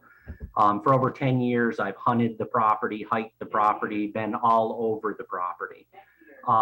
One of my main concerns with the highway is that it's going to, or the proposed driveway, is that it's going to seriously impact the wildlife corridor from the Chipman Hill area on that corner up through to the accessing the forests and lands, basically all the way back through to the Butlers. That corner, and again, this is something that Nancy Malcolm also mentioned, is a very vital wildlife corridor. Deer regularly cross that corner. In addition, my concerns are, and I sent an email earlier about the safety aspects of it. Having driven that corner for 30 years, it's highly unsafe to add a driveway on that corner. We just added a road cut a little further down for the farm parcel, and we just added a driveway, a parking area for the cemetery down below. The amount of folks that come off that corner, speaking of bicycles and pedestrians, and that far exceeds what you would have in a residential area in Painter Hills. Yes, Painter Hills isn't ideal, but it's an existing place. It is, the corner is there.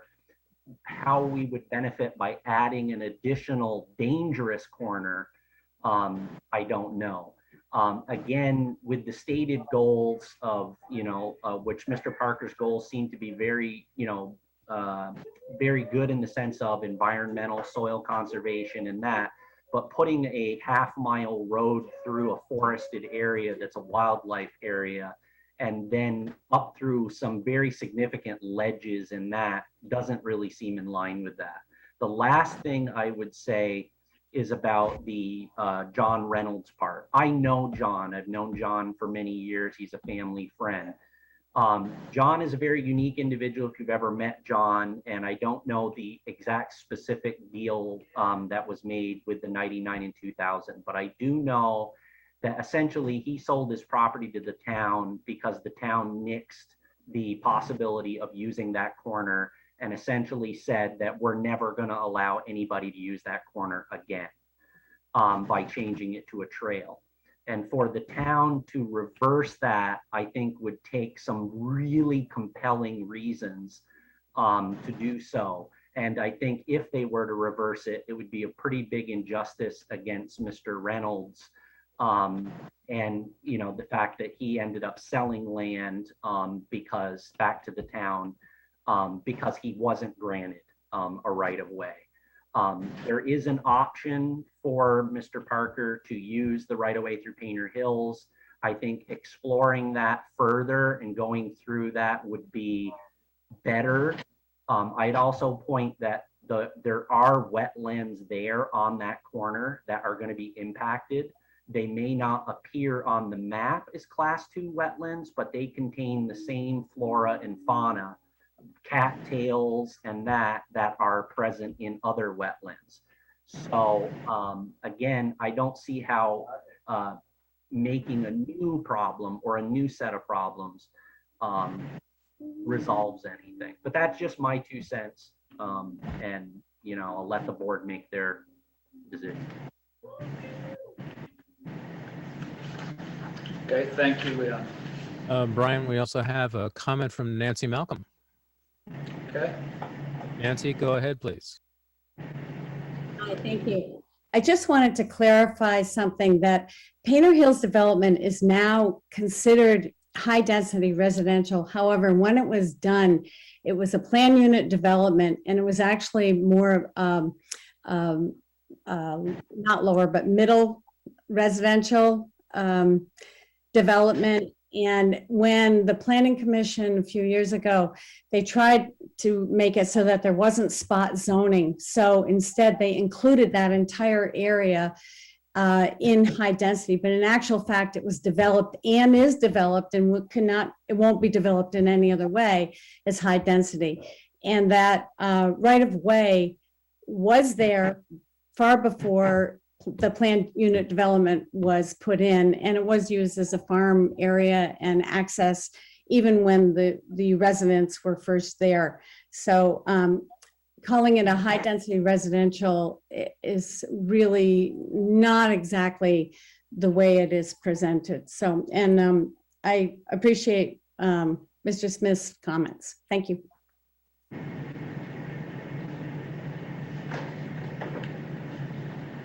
Any other questions or comments from the board? No, I mean, I fundamentally like the project that's being proposed. My only issue is, and I think some of the questions have been largely resolved, so I'm feeling better about it as far as the safety of access onto that road. What were our three options again? The town attorney has suggested a complete motion for approving the application. You could deny it, or you could consider asking for an agreement to be drafted at a future meeting. So table it for tonight. So this way we can see something on paper before. Well, we kind of got everything in. Yeah, I think that's the thing. Do you have any thoughts on that? And we also heard Jen jump in that the DRB is going to be hearing about the driveway at its meeting on the 26th. Mm-hmm. I'd like to hear what the DRB has to say. The DRB has already postponed the meeting that, Yeah. hearing this last night to be able to hear from you. Yeah. Yeah. So just. I can add to that though, like the reason the DRB postponed is because they didn't have the civil engineering drawings for that at the level of specificity that they had originally requested. And also they didn't have any feedback from Bill, who's basically our resident engineer, to tell us, you know, if those site distances check out the way that Mr. Parker and his engineer was telling us they did. So they'll be excited to have that new technical information and the results of that technical review. That was another reason that they postponed it. I do think that ours are two different tasks. Yeah. Ours is the question of whether we would allow access if the DRB approves it. Our town experts have gone and looked at this site, and it meets the standard that we're supposed to hold sites to. And I don't see how we, as a governing board, can just haphazardly change those standards, because we know cars go off, but they don't go off right there. They go off because they're going too fast, and they slide off because that hill pitches out towards the field. Having had my daughter roll her car out through there, I know it too darn well, but I live out by there. Where I drove tonight specifically, that's why one of the reasons why I was squealing in here at the last minute. And if it's where it looks like people have been walking and mowing a little bit, that is the peak of the hill. Yeah. And if the driveway is designed well enough and it has a nice mouth for people to turn into, it's safer than some of the other driveways that we got. And down at that base of that hill where you got a blind corner and three other accesses coming in, I don't know if you want to put farm vehicles out on the road down there. Well, I drive it a lot too, because, and ironically, it's the only thing I can see from my house. I can see that intersection from my house. It's a good sight line. Yeah, it is. But the problem, there's a lot happens at that peak. You come up the road in there, and you could just, when you start to crest the peak, there could be a family that lives up the street that all five of them bike every day, and there could be somebody walking on your side of the road, and now you're watching for this driveway to come in. There could be a lot happening all at once. We've got a lot of places like that. But then you're making then you're turning. I've never felt comfortable with that corner. I'd never feel comfortable because I don't know what I'm going to see when I come up on the other side. Well, but doesn't that make one inherently more cautious? Should slow the speeds down. It does me. But and it's a good point. I think in thinking about this, I'm for it. I have one concern. I agree with what you said, but I seem to see some disconnect between the two parties. I've seen 2-3 times when Dave Shaw says something, you shook your head. So I see a disagreement about the safety issue. To me, Dave Shaw and Chief Hanley, those opinions are more important than what we will say here. And if you have a disagreement with him, I think you should clear that out. I appreciate that, and I think that, it's a matter of what's on the drawings and making sure that we understand. One thing that was very clear to me when he said that it's a 2,000 feet road, and if his equipment is going down the road, there's no way they can back up, right? And there's no way two vehicles can pass each other. Because one of the drawings had 3 pullovers, now there's down to 1 pullover, so the drawings have changed as they go through the process, and so we need to certainly work that out, because 3 obviously is better than 1. The driveway was 3,000 feet, now it's 2,000 feet. So it's still a very fluid situation there. Right. My concern is and still always will be, is that emergency services own this thing for the next 30, 40, 50 years. And so I think, as you said earlier, Brian, the challenge is whether you grant the access across the trail and the DRB does the rest of this business. Yeah. We're only ruling on the access across our trail. The DRB still has to approve the driveway design. Right. So I think given the fact of what we're here to do, I'm going to make a motion. So I'm just gonna say before you make a motion that I'm still a little uncomfortable with not about safety, about what the town had agreed to not do previously and what we may be going against. I know that Mr. Parker has indicated that the driveway is in a different location and that does make a difference. But I do personally just have a big issue with us saying no to one person and then another opportunity comes along and we say yes, and not being consistent. So I'm just still a little uncertain. So what would make you comfortable? I don't know. We haven't had the survey updated, correct? Correct. Correct. We're still using that 1981 map. And the 1981 map does show, and I'm not sure if I can pull it up right now. The 1981 map shows the location of the right-of-way to that northeast location and not coming out where we're proposing. And so where that trail, in the drawings that we have, where that trail kind of shows meeting was where John Reynolds was requesting that he have access? Apparently not, and if you read through the minutes carefully, Fred Dunnington did clarify that it was not the right-of-way that he was requesting access through another person's property, obviously, which is a little bit different situation than here, was not on the apex of the curve, but was off. Which would speak to the safety in lines of sight issue. Yeah, and one thing, if I could add, I know one thing from those meeting minutes says that all adjacent property owners have frontage on Washington Street or Seminary Street. So the property in question was that landlocked lot that would have required the town to create a road that would either connect to Seminary Street or to Washington Street. We are not asking to use the town right-of-way to access our property. We have frontage onto Washington Street. The right-of-way passes through our property, so we own the land underneath. If we had a landlocked lot, I could understand where the decision in 1999 would definitely affect and limit our ability to do that, because that is pretty much set in stone. So again, the difference being we own the frontage on Washington Street. We are simply asking for the right to cross the light trail.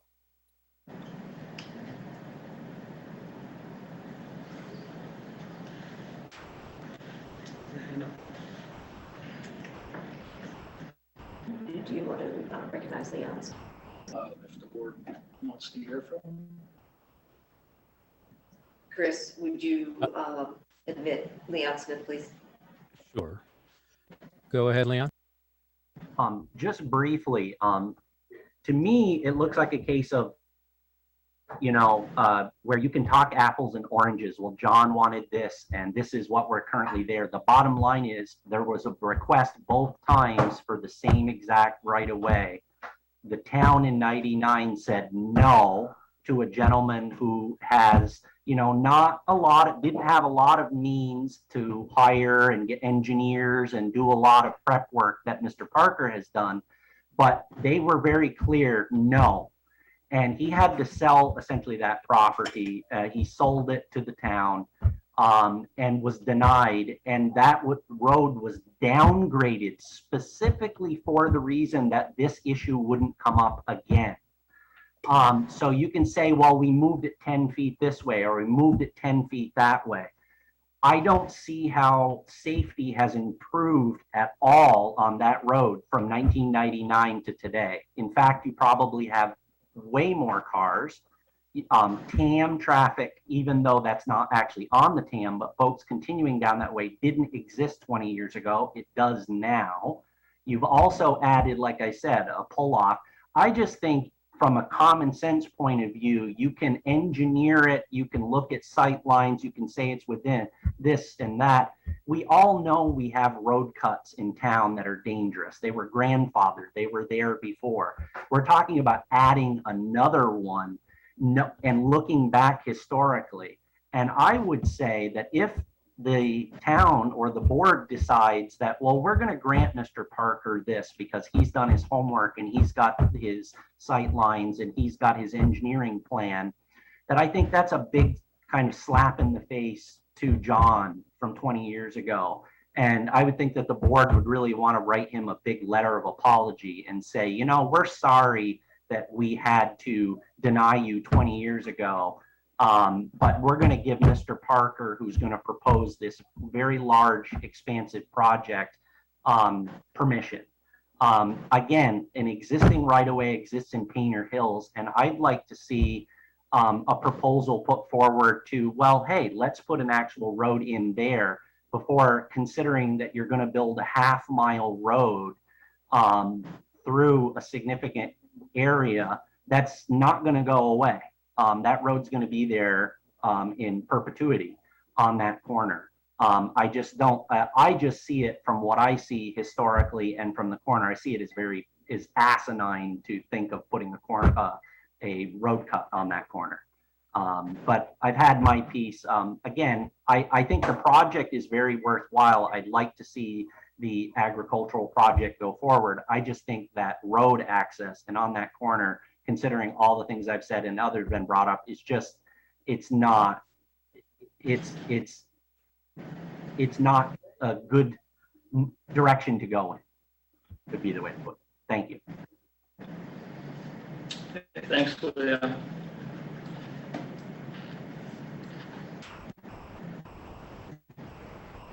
Well, I think the view still is it's a good project. It sounds like there's really only two options for accessing it. One is through a neighborhood, one is directly out. I agree with you. I think it's a great project. I just have concerns about where it's coming out. But if one of these two accesses is not available, then the project can't happen. And then it's a different discussion. Different discussion. But it's not really our discussion. But it's not our discussion. It doesn't really matter whether whether it's a good project or a bad project. That's exactly right. And a lot of the details we're talking about will be resolved with DRB. Right. So do we want traffic going through a neighborhood, or do we want it going right directly out onto that main road?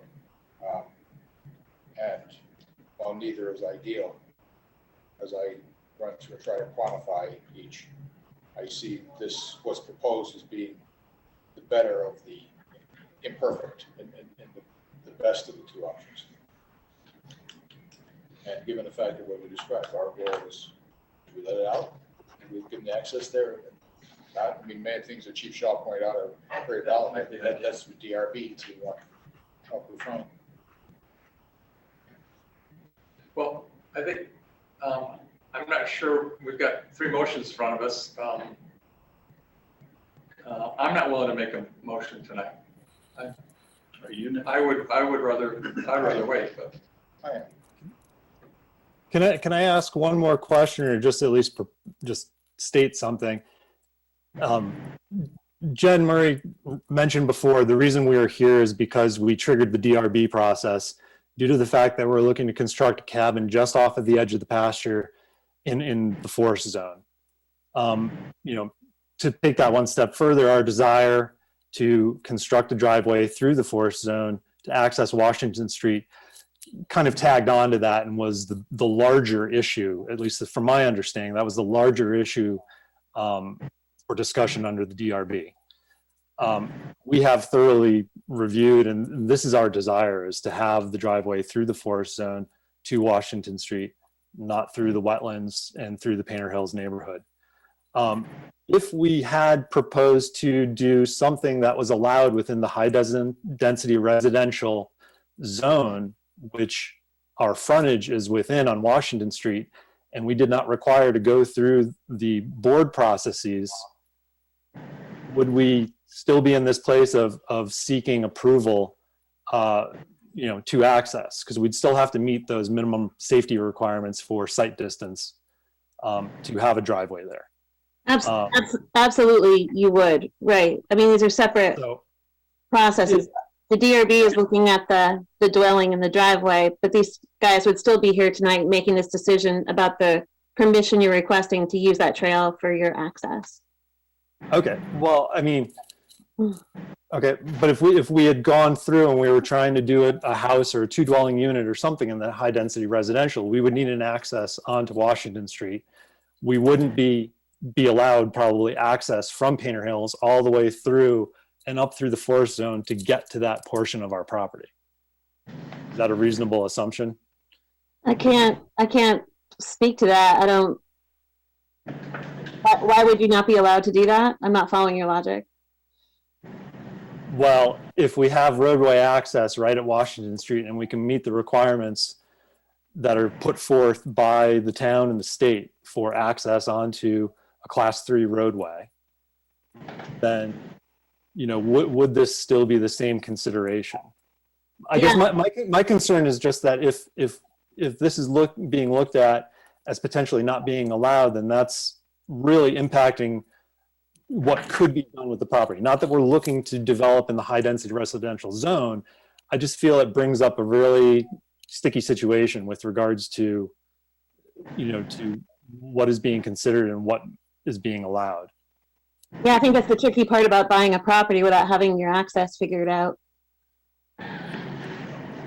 Tricky, right?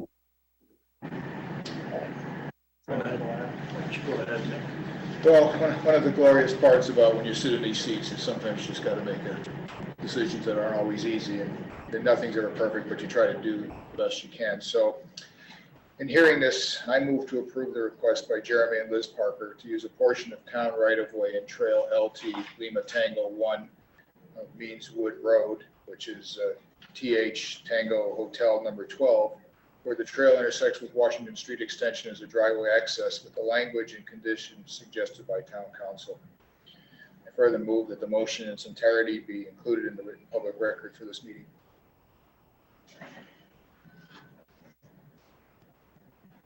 Second. I second. Second. Okay. Any comments on that motion? Brian, before you take the vote, there is one other hand that just came up in the Zoom audience. If you are interested in taking another comment. We'll take one more comment and then that's it, Chris. Okay, this is from Michael Reeves. Go ahead, Michael.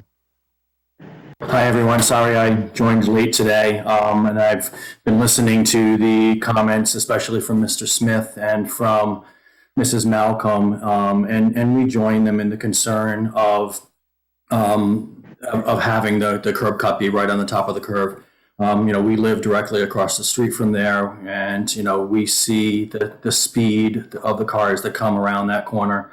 We see the cars that cross the yellow line, and our concern is that this is just going to add another level of potential accidents happening with people going around that corner. I heard Mr. Smith, and I agree, talking about, the families that ride their bicycles on basically a 6-inch shoulder. And adding more traffic right to that point is a major concern of ours. So I would support what Mr. Smith and Mrs. Malcolm have to say. As I've said, and I sent the town council, the select board, a letter basically saying that we completely support the Parkers' right to develop this property, but from our perspective, we see the access road in the back of Painter Hills as a safer option. So I just wanted to put that on the record, and looking forward to hearing your decision. Thank you. Okay, thank you, Michael. Any other comments on it? Okay, let's ready to vote. Okay, all in favor of the motion, signify with aye. Aye. Aye. Those opposed? No. Abstain? Yeah, I don't know which way to vote. So I have to abstain, I think, sorry. So we don't have a majority. And the problem is we won't have a majority if you're not here in July also. Even if I vote against, we don't have a majority. Right.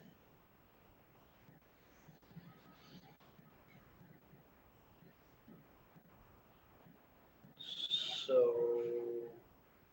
the other options. We don't have a majority with the district provider then. The other option would be if everybody's in favor of deferring till the next meeting. To table the request. To table it. My question is, what can we have for that meeting that would make a difference in the final vote? Because I don't know that if the way this alternative is written with a suggestion to table to just see the agreement doesn't necessarily, for me, really make a difference in the way I want to vote. So what is it that I need to make a difference? I'm not sure I know other than, I guess, I'll go, try to go back and do some reading of minutes and see if I agree with Mr. Parker's interpretation of the minutes. I think that's what I might do personally. What do you guys feel you would need to make a decision different? Is there something that can be provided for the next meeting that might help you make a different decision, or do you think you're set in your decision of a no? I think Maybe that's putting you on the spot too much. that's a realistic question. I think Jan Smith brought a point about John Lennon's approval or disapproval. I would like to look into that exactly at that time. That's what you feel too. Yeah. That's, Yeah. you feel, and mine is a safety issue. And so you're probably a no either way. I'm probably a no either way, but I could be influenced differently. If somebody could convince me absolutely that this is the best option compared to going through Painter Hills, then I'm not willing to stop this project. I just think Painter Hills sounds like a better option to me and a safer option. Okay. I'm sorry, I'm just trying to gauge. No, I think it's a good idea. It's going to be your meeting because I won't be here for the next meeting. Yeah, so I'll be running the show next time, so I'm just geez. trying to. So you guys are on your own next meeting. And I won't. And you can't blame us when they're going If all to of go. us is why I'd really like to have a decision tonight. But you are on this side. Can't you phone in or just like for 5 minutes? I will not be phoning in. Is there I'm on any vacation. potential for us to pull up those minutes now? Would Were that be they helpful? part of the DRB package? They Or, were part of a previous select board okay. package. So I think I might have looked at them once, but not really. I think I want to go back.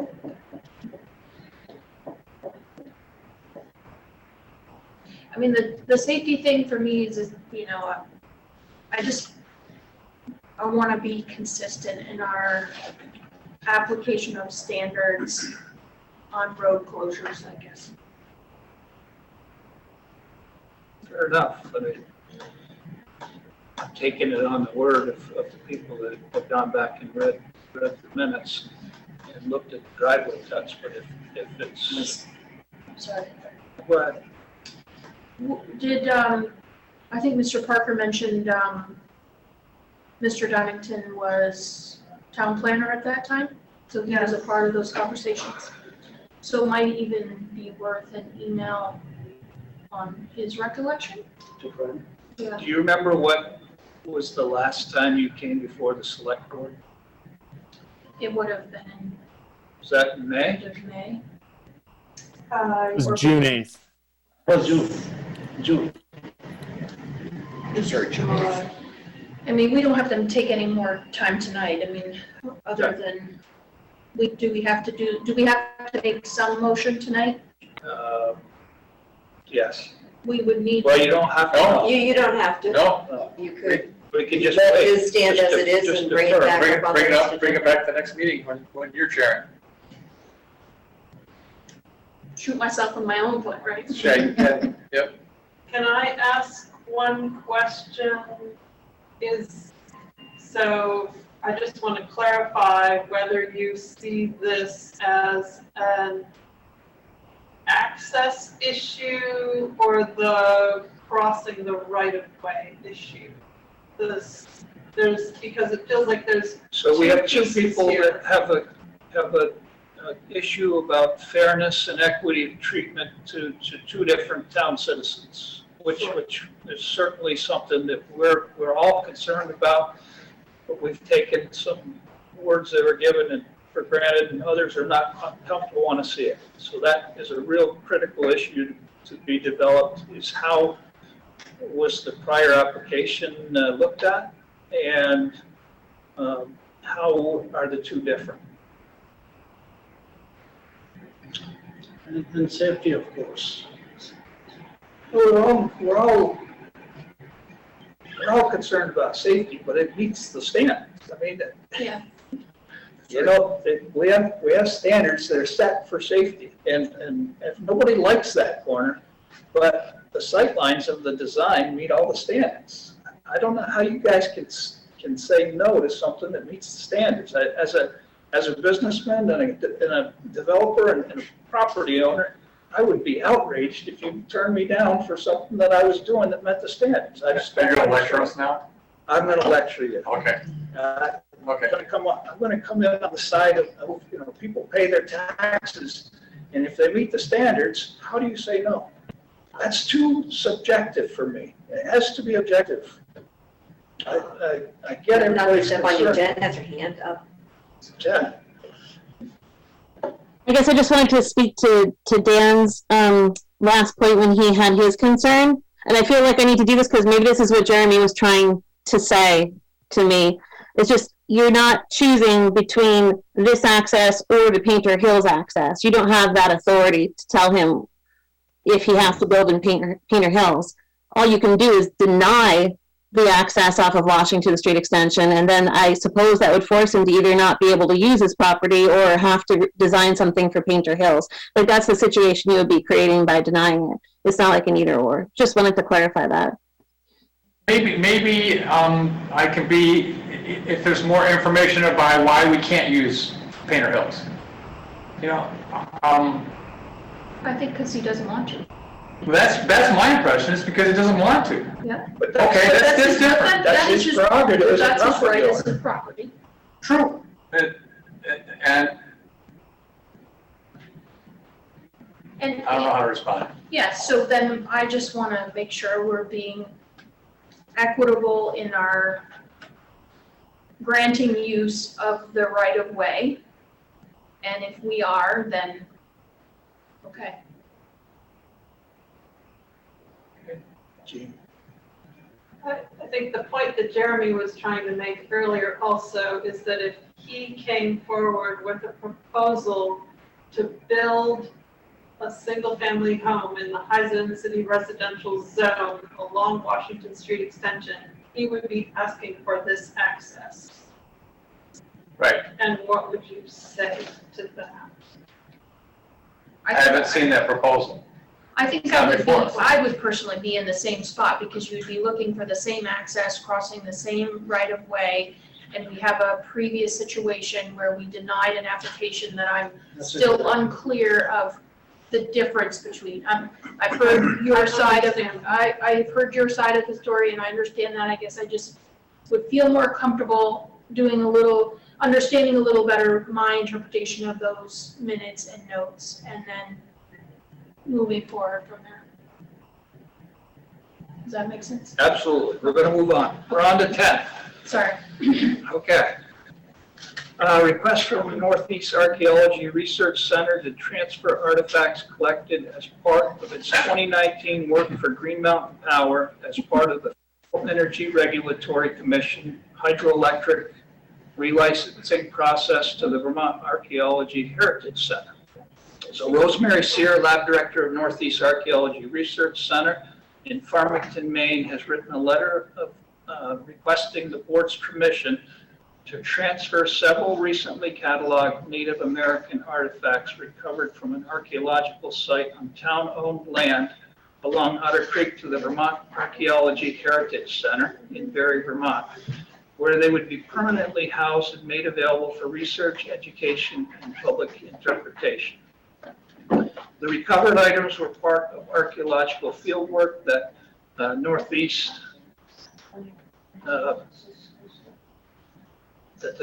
Archaeology Research Center conducted in 2019 on behalf of Green Mountain Power as part of the Federal Energy Regulatory Commission Hydroelectric relicensing process. The Select Board approved a similar request from them in February 2018 in regard to more than 700 artifacts recovered at Otter Creek dig sites in 2010 and 2012. By signing the deed of gift to the Archaeology Heritage Center, the town would waive all present or future rights to the recovered artifacts, their use or disposition. Any questions on that? There's no reason not to do this. Pleasure of the board. I move to authorize Town Manager Kathleen Ramsey to sign the deed of gift allowing the transfer of Native American artifacts recovered by Northeast Archaeology Research Center on town-owned land in 2019 to the Vermont Archaeology Heritage Center in Barre. Second. Excuse me, second. All in favor? Aye. Aye. Those opposed? Good. Next is the warning for special town meeting in late August to vote on Ripton's financial plan for withdrawal from the Addison Central School District. And we have our town meeting experts here with us, and they're going to tell us what we need to do. Have we figured out if it can be voted from the floor? Well, I think within the guidelines, the problem being that in the statute, Title 16 under education for a town withdrawing, it's very specific about how you have to vote for each member town to approve that. And that being that you all have to vote on the same day, you all have to vote at the same time, you all have to vote by Australian ballot. But in section C, if it's been approved, then the towns have to vote just on the financial plan that the Ripton board comes up with in agreement with the ACSD board. So in section C, there's nothing about really how you do the vote. It's just soon after the obligations of withdrawing district have been paid or an agreement made with the Union School District in an amount satisfactory to the electorate of each of the other towns. So there's nothing specific at all. It doesn't even say we have to have it on the same day or anything like that. Talking to Mr. Bronson from the Gridcorp board, his concern was more that their residents have never voted to do anything by Australian ballot. So the only things they do by Australian ballot is what's statutorily required. So it has been difficult to get an answer from anybody because the school board doesn't really want to have anything to do with it. Secretary of State's office doesn't really want to have anything to do with it. So I personally am pretty convinced that we could vote from the floor on this and just warn it as a special meeting, as we would do any special town meeting, but that it could be voted from the floor. The thing here is, to me, I would recommend that depending on how you go with the bond vote. If you, at your next meeting, decide to have a bond vote, then this is just, to me, kind of a moot point. We'd obviously put them together. You'd want to warn it as an Australian ballot vote. Yeah. Okay. So, Ann, could you go into a little bit of what is involved with election by mail-in? Yeah, so certainly Australian ballot. Anyone we've had request early ballots for voting will automatically be mailed a ballot, and that will be on the town expense. This being a non-election year, you don't really expect to be sending ballots out, but we'd be sending out several hundred, probably around 800.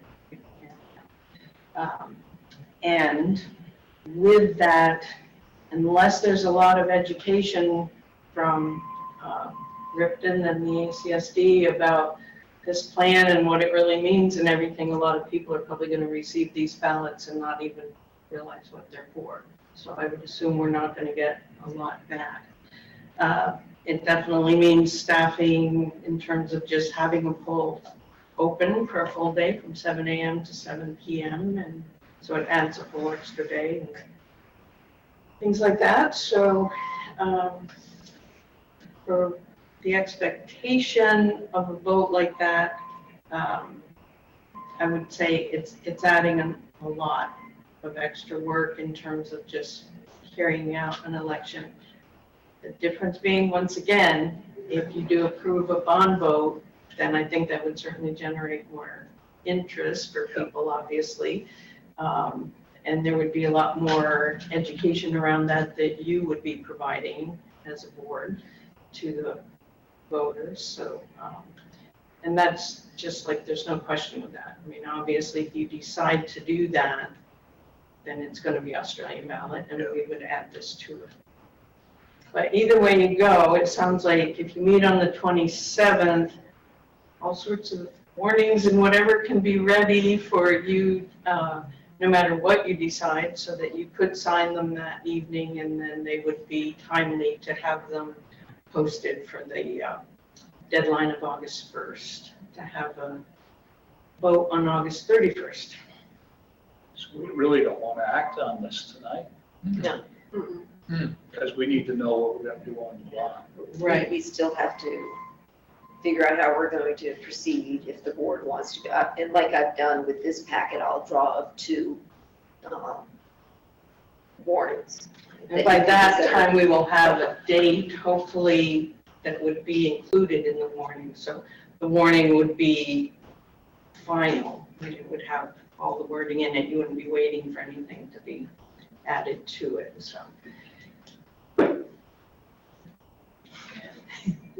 So just to clarify, so in my head, I understand, if we're not doing a bond vote, we could do this special meeting on the town of Ripton thing by a voice vote from the floor.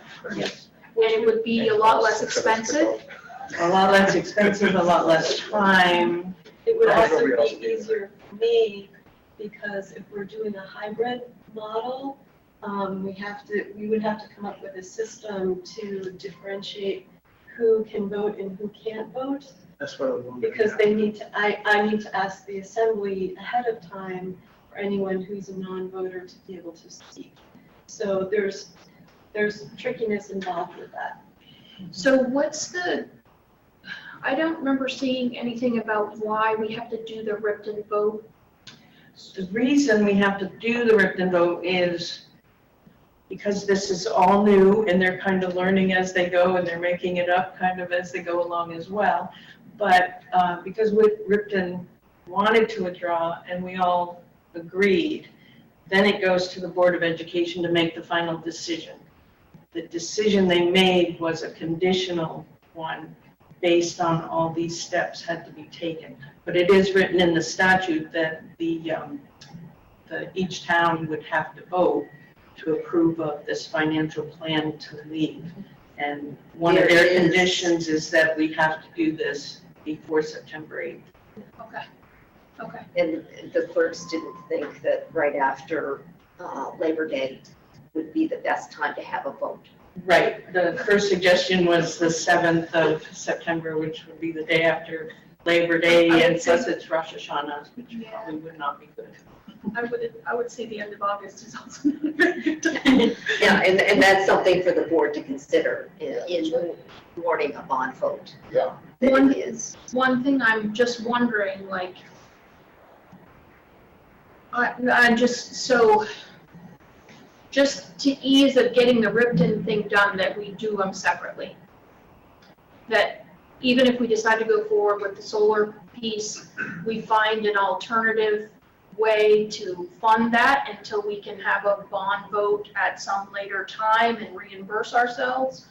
Although then we don't have voter approval. That's risky. It's risky. Hey, I was on the edge sometimes. Okay, Heather.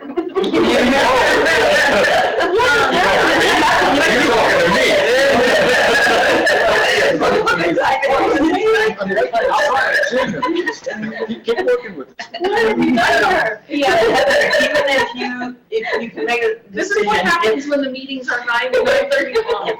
If you truly are deciding to hold a bond vote and go with the solar project, then I would recommend doing them together. And because this is a non-election year, unless you're going to hold off on that bond vote until like town meeting in March, and I don't know what all the timeframes are for the investment in that anyway.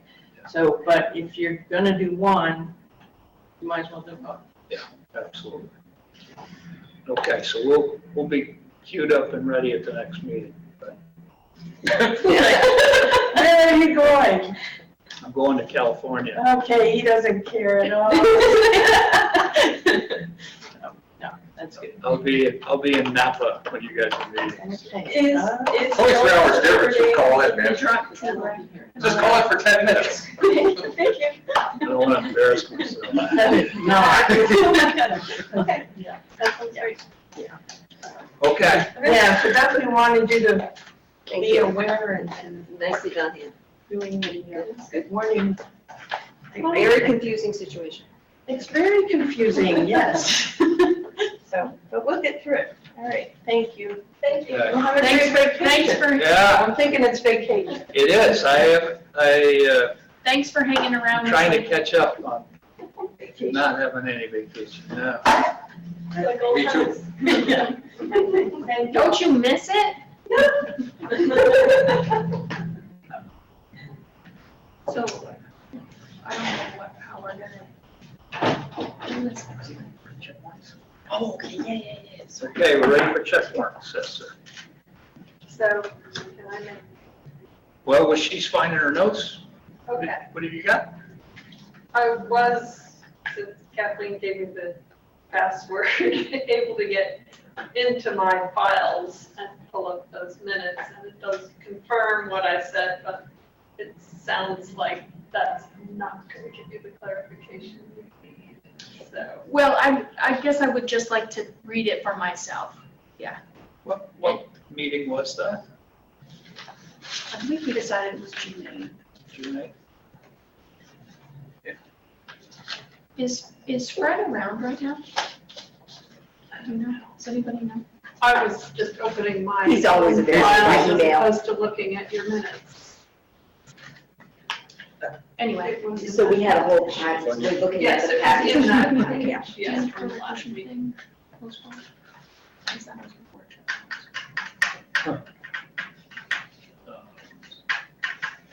Oh, I know I gotta do that. Yes, thank you. Okay. One more item accept quitclaim deed from the Bushy family, relinquishing any rights they may have in the so-called Bushy Cemetery on Washington Street Extension, and approve the Bushy's request for the option of burying cremated remains in the cemetery. As a follow-up to our April 13th discussion on this matter, there were 2 requested actions before the board for consideration. First is accepting the quitclaim deed prepared by town council releasing to the town of Middlebury all right and title held by the Bushy family regarding the so-called Bushy or Hammond Cemetery, located on the westerly side of Washington Street Extension, and is recorded in Middlebury Land Records as a January 3rd, 2020 survey conducted by LaRose Surveys, PC. The Bushy family have already approved the deed.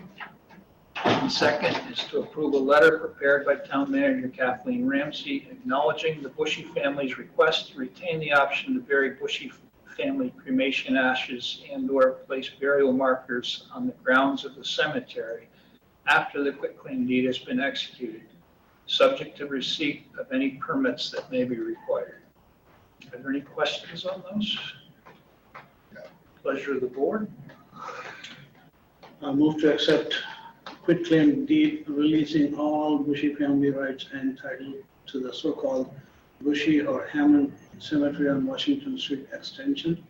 Second. All in favor, signify with aye. Aye. I also move to approve the Bushy family's request to retain the option to bury Bushy family cremation ashes and/or place burial markers on the grounds of the cemetery after the quitclaim deed has been executed. Second. All in favor? Aye. Aye. Now, Leslie. I've been looking forward to this.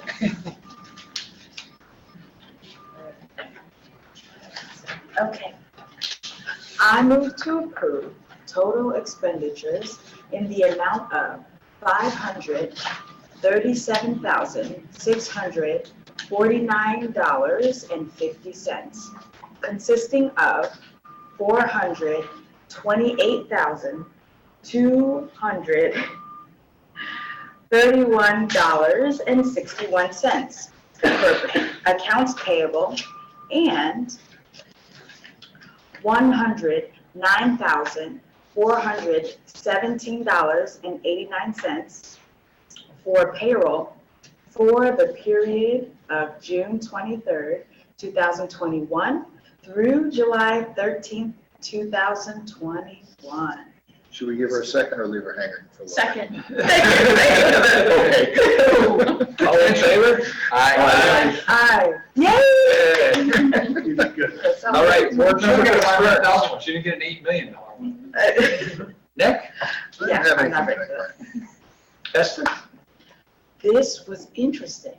I really enjoyed the conversation, especially when it came to Mr. Parker's driveway. I know I didn't say much, but I was really listening, and I'm learning a lot. And I'm really seeing that this is hard, right? Making these decisions and making the different interpretations, figuring out, what's the right thing to do. So this was good. Well, the critical tasks that you learn in the county board is you gotta really listen. And Yeah. there's no such, there often is rare, there's a situation where it's just a perfect answer. And so it's not easy, but appreciate the fact that you are listening and trying to understand the scenario. What do you say, Dan? Hey, Dan, you? He's just saying that because she voted the same way. No. My only concern is Brian's talking about Payback. That's my only concern, although Heather will want. Heather does a wonderful job. She's fabulous, but I just will make sure she doesn't want to. I'm sick. Feel something coming on. And Kathleen won't be with us either. So Chris will be, Chris will be intake. You're here? No. Oh. Chris? And majority, our vote's majority is 4, no matter how many people we have here. It has to be 4, right? Yes. Majority of the board, Yeah. not who's present. And there's no way to call in a vote. Well, You have to no, be here to vote. If you had a quorum of 5, a majority would be 3.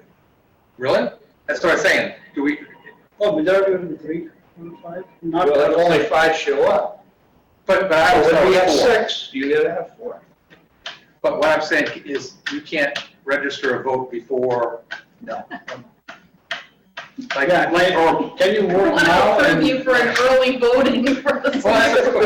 You We'll send you a ballot.